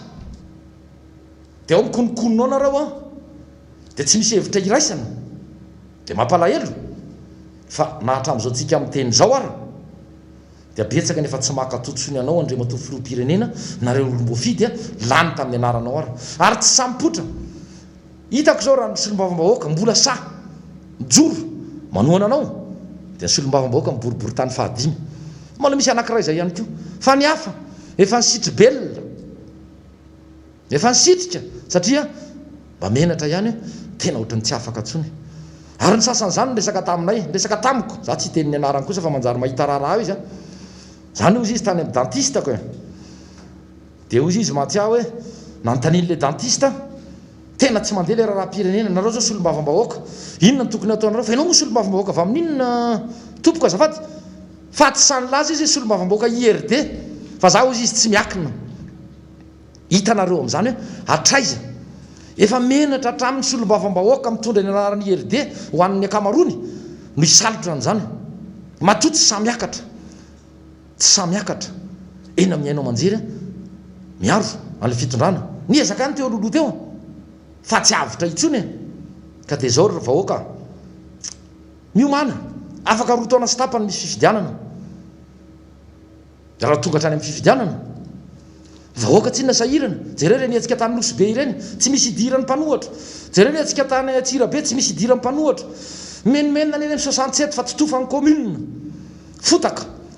tany lasa fotaka ny lalana zay le velo ranony arivo zavatra maharoatra zany ny eto amin'ny firenena tsy misy mandeha araky ny teny namana teo hoe efa mena daholo ny témoin efa hitapy le motera le camion tenenany député Fidèle Azomaly le camion voizina amin'ny pédale tsy vita an'izay fa le pédale koa mbola mifangaro ozy izy ny teny vazaha hoe perdre le pédale na mifangaro daholo koa ny pédale na very zany mahazo amin'izao fitondrany zao amin'izao fotoana zao ka tsy hita zay ambara ntsony hoe inona fa dia miandry mahareta ry vahoaka fa nefa zonareo ihany koa no mitaky fiainana tsaratsara kokoa ary adidinay no mitondra izany etaetanareo zany manitsy ny fitondram-panjakana mijoro ary fanina fa tsy lazaina foana hoe mpandainga makaleo mihitsy namenanareo mitena re mandainga fotsiny nataon'le miara-manonja sy miara-manondrana ianareo ny tena manondrana fa ny vahoaka izay miendry sy manaraka an'izao dia resy lahatra fa marina amin'ny akapobeny ny zavatra resahana iato ary fitiavana sy tsinjovana ny vahoaka fa tsy sanatria mbola fitadiavana toerana na anongana anareo fa adidinay no milaza ny zavatra tsy mety ataony zao fitondrana izao dia araky mitengotra ny miomana ianareo ry mpitondra fa afaka roa taona sy tapany dia ho tsarain'ny vahoaka ianareo amin'ny alalan'ny latsabato ampatsiaivon'ny vahoaka anareo ary zay koa apatsya ireto ny nampanantenain'ireo olon'ireo ny lokalokan'ireo olon'ireo ary anisan'ny nanonganany amin'ny président Valomanana tamin'ny 2024 zay raha tsika malala hoe nahatonga azy mbola tafapetraka eo amin'ny fitondrana amin'izao fotoana izao satria taony fanonganam-panjakana taony resaka renyle hoe anisan'ny fandorana sy fanimbana fananan'olona sy orinasa maro teto reny tao anatin'izany ho araky ny teniko teo ny an'ny filora Valomanana zay hodina fanina fotsiny sy mbola mikapona hatramin'izao tsika miteny zao maro be tsisy ny tanterahana ny akamarony tsisy ny tanterahana ka dia zay no araky ny teniko hoe iatsoko an'le vahoaka adidinareo mampatsiahy monsieur le président zao nge le fampanantenana nataonao rovina ihany vao motanteraka jalany zay vahoaka tsisy vaholana hafa ve inona ny tokony olo ara-pahamena monsieur le président mba tena mifandinika ve nareo manapa-kevitra sa hevitry président rery sa hevitry le ministre irery sa hevitry le mpanolotsaina ato rery satria tsy mirindra misy zavatra adalana foana fa adisoana lava ataonareo nefa ianareo tsy miaiky araky ny teniko teo ny olokendry miaiky ny fahadisoana rehefa tsy nety fa ianareo sady manao adalana mifandimby misesy dia mbola ianareo indray no miziroziry sy manao be saina dia zay no antony sanatria sady raha mitaona ny vahoaka zany dia lazaina fa iny ndray solombavambahoaka bovoky tany fahadimy sanatria tsy fakalesina no nataonareo tamin'ny 2024 efa mitondra atao hoe fery takaitra zay mbola sarotra ho arenina zany nataonareo tamin'ny sivy sy roa arivo izany hatramin'izao tsika miteny zao karaka ny teny te tratry ny aloka mbola ho adinina ary mbola voaray zay mbola vo anankiray zay fa mbola ho avy ny hafa za mihiny fa mbola maro no hafa nametraka fitoriana dia eo indray ny sasany fa mahita hoe ny filora valomanana tsy nandray andraikitra tamin'ireny fotoany ireny iarovana ny orinasa nareo ve maninony ka dia amaranako ny teny satria fa tonga fa manakaiky ny fotoana hifaranany zao fandaharana izao dia tsy hainy tsy hitondra eto ho fanampiana ihany ny vahoaka hitodiana amin'ny fitondram-panjakana ny anaovana fanadiadiana mahakasika an'ireto grossiste mpambongady sy mpanafatra fanafody ireto ao anatin'ny amehana ara-pahasalamana isika ny zavatra hita dia izao mitovy amin'ny resaka karana sy vahiny manjakazaka eto amin'ny firenetsika tsy izy rehetra kosa alako tsiny ny vahiny tsy ratsy daholo na ny mpitondra koa raha nge tsy ratsy daholo fa le tena akamarony aloha tsy mamely fa izao tokony hojerena akaiky nakasika ny fanafody fa tsy tonga dia anometsiny be fahatany ireo mpitsinjara na mpanjara fanafody ny ofisine pharmacie anao fanadiadiana kely satria misy mpiara-miasa misy havana mpitondra misy olona akaiky na mpitondra ao anatiny reny orinasa mpamongady sy mpanafatra fanafody ireny reny fanafody manie besisy comprimé dia niakatra be ny vidiny ary misy anankiray tena lehibe an'le mpapakatra an'izany vidiny zany tsy ankete mihitsy izy tsy matahotra izy izao mariny malalaka ny famerany vidiny entana izy mahita miantony fa noho ny amehana ara-pahasalamana tokony hojereny fanjakany zany fa tsy ny pharmacie no enjehenareo lava eto izy ny lasa fadiranovana tondra fanazavana hoe zay nge nodoran'ny olona eto raha zay nila izay no fototro zao mampiakatra be vidy mpanafody zao fa mba raha ho masy reo le ao anatin'le fikambanana atao hoe agri maninona ny misy elanelany be raha ohatra vitamine C 100 isa asa efatra herinandro zay na telo herinandro 100 isa 42 000 ariary na 2 arivo sy 4 alina ariary ny an'le mpamongady anankiray zay ny anomezana azy amin'ny pharmacie ny an'ny sasany 2 arivo sy 3 alina ariary ny anankiray 7 arivo sy 2 alina dikan'izany manao marza tafahoatra le anankiray zay zany ny tokony hosazinareo sy hojerenareo momba azy fa maninona tsy asahinareo mikitika azy satria vahiny satria orinasa mbahiny zany ana vahiny matanjaka eto amin'ny firenena dia tsy samy kitika anareo ary araky ny tenena teo mitandrina tsara fa mbola ho avy moa fotoana ny arinany koa mba anooko ny hevitra mahakasika ny famezana ny zom-pirenena malagasy fa dia ho sahirana eto tsika fa raha fomba fitondrany zao firenena zao afaka elaela fa isika indray no angataka carte de séjour fa afahanamonina eto amin'ity firenetsika ity ka dia hofaranako ny teny koa satria efa lavalava ihany zay ary tonga ihany koa ny fotoana maranana n'izao fandarana izao ka dia mampatsiaha ny filoha manaitra ny vahoaka ny amresaka hoe teny ny filoham-pirenena voafeo ny coronavirus heritaona lasa mihitsy zay voafeono ny filoham-pirenena ny lazan'izay haizitsika am'izao manao anareo fiomanana fa efa tonga tsy amin'ny nosy la réunion izany endrika na hoe variant indien izany inona ndray mbola tsy effroyable sa CVO ndray overitsika eny amin'ny tsena CVO zay efa nanala baraka ny firenena nataon'olona firesaka tany anaty fandarana tany Afrika tany rehetra tany tsisy namerina tsony nametraka komandy fa hoe volana rina fotsiny nangalana an'ireny taty Madagasikara bizina fotsiny ireny nanimba orinasa nisy orinasa ray zay moa zany dia mialatsiny fa tsy nitonantonana akory fa tena mba hoe fitiavana angamba nanampiana an'io dia izy nanao an'ireny to anaty tavoangy dia nanao an'ireny le hoe conditionnement sy rehetra nametaka ny etikety fa nidiran-doza raika nandroaka piasa raha tsy efa nandroaka mihitsy aza tsy mazava ny vola nampiasaina tamin'izany nakaiza vola avy aiza misy tombony ve dia rekinafinafiny ry mahazatra ihany zany rehetra zany ka dia fa betsaka zay miresaka androany fa dia amin'ny andro manaraka indray miverina mitondra zay zavatra etaetatsika na tiatsika iritsika hoeno na hitondrantsika fanazavana hitakitsika amin'ny fanjakana zonay no mitaka fiainana tsaratsara kokoa marina hoe tsy fiainana ohatrany anareo mandeha V8 araky ny tenin'ny erika teo nandeha zao 4 raitra na kadiaka tsy zany ny tadiavin'ny vahoaka fa no arapany fa tsy sasatra miarina le vahoaka malagasy efa mikisaka efa mandady mihitsy ny vahoaka malagasy a marina netinareo le resaka hoe fanampiana ndray tokantrano miany raro popoka tompo mihitsy manairado arangambany ihany tena mivadibadika mihitsy any am-pasana any fa raha le teny aloha de anananareo fa ny asa mialatsiny a aotra zay aloha fa dia mametraka ny mandram-piona ho atsika rehetra nanaraka an'izao fandaharan'izao a samy tsara dia amin'ny manaraka indray a mahereza ary dia mirary soa ho atsika rehetra ka dia amin'ny zoma indray araky ny teniny député fidèle teo vao miverina ny fandarana satria no ny antony hoe andro tsy fiasana moa ny rahampitso dia mandrapiresaka indray a tompoky lasy tompoky vavy veloma tompoky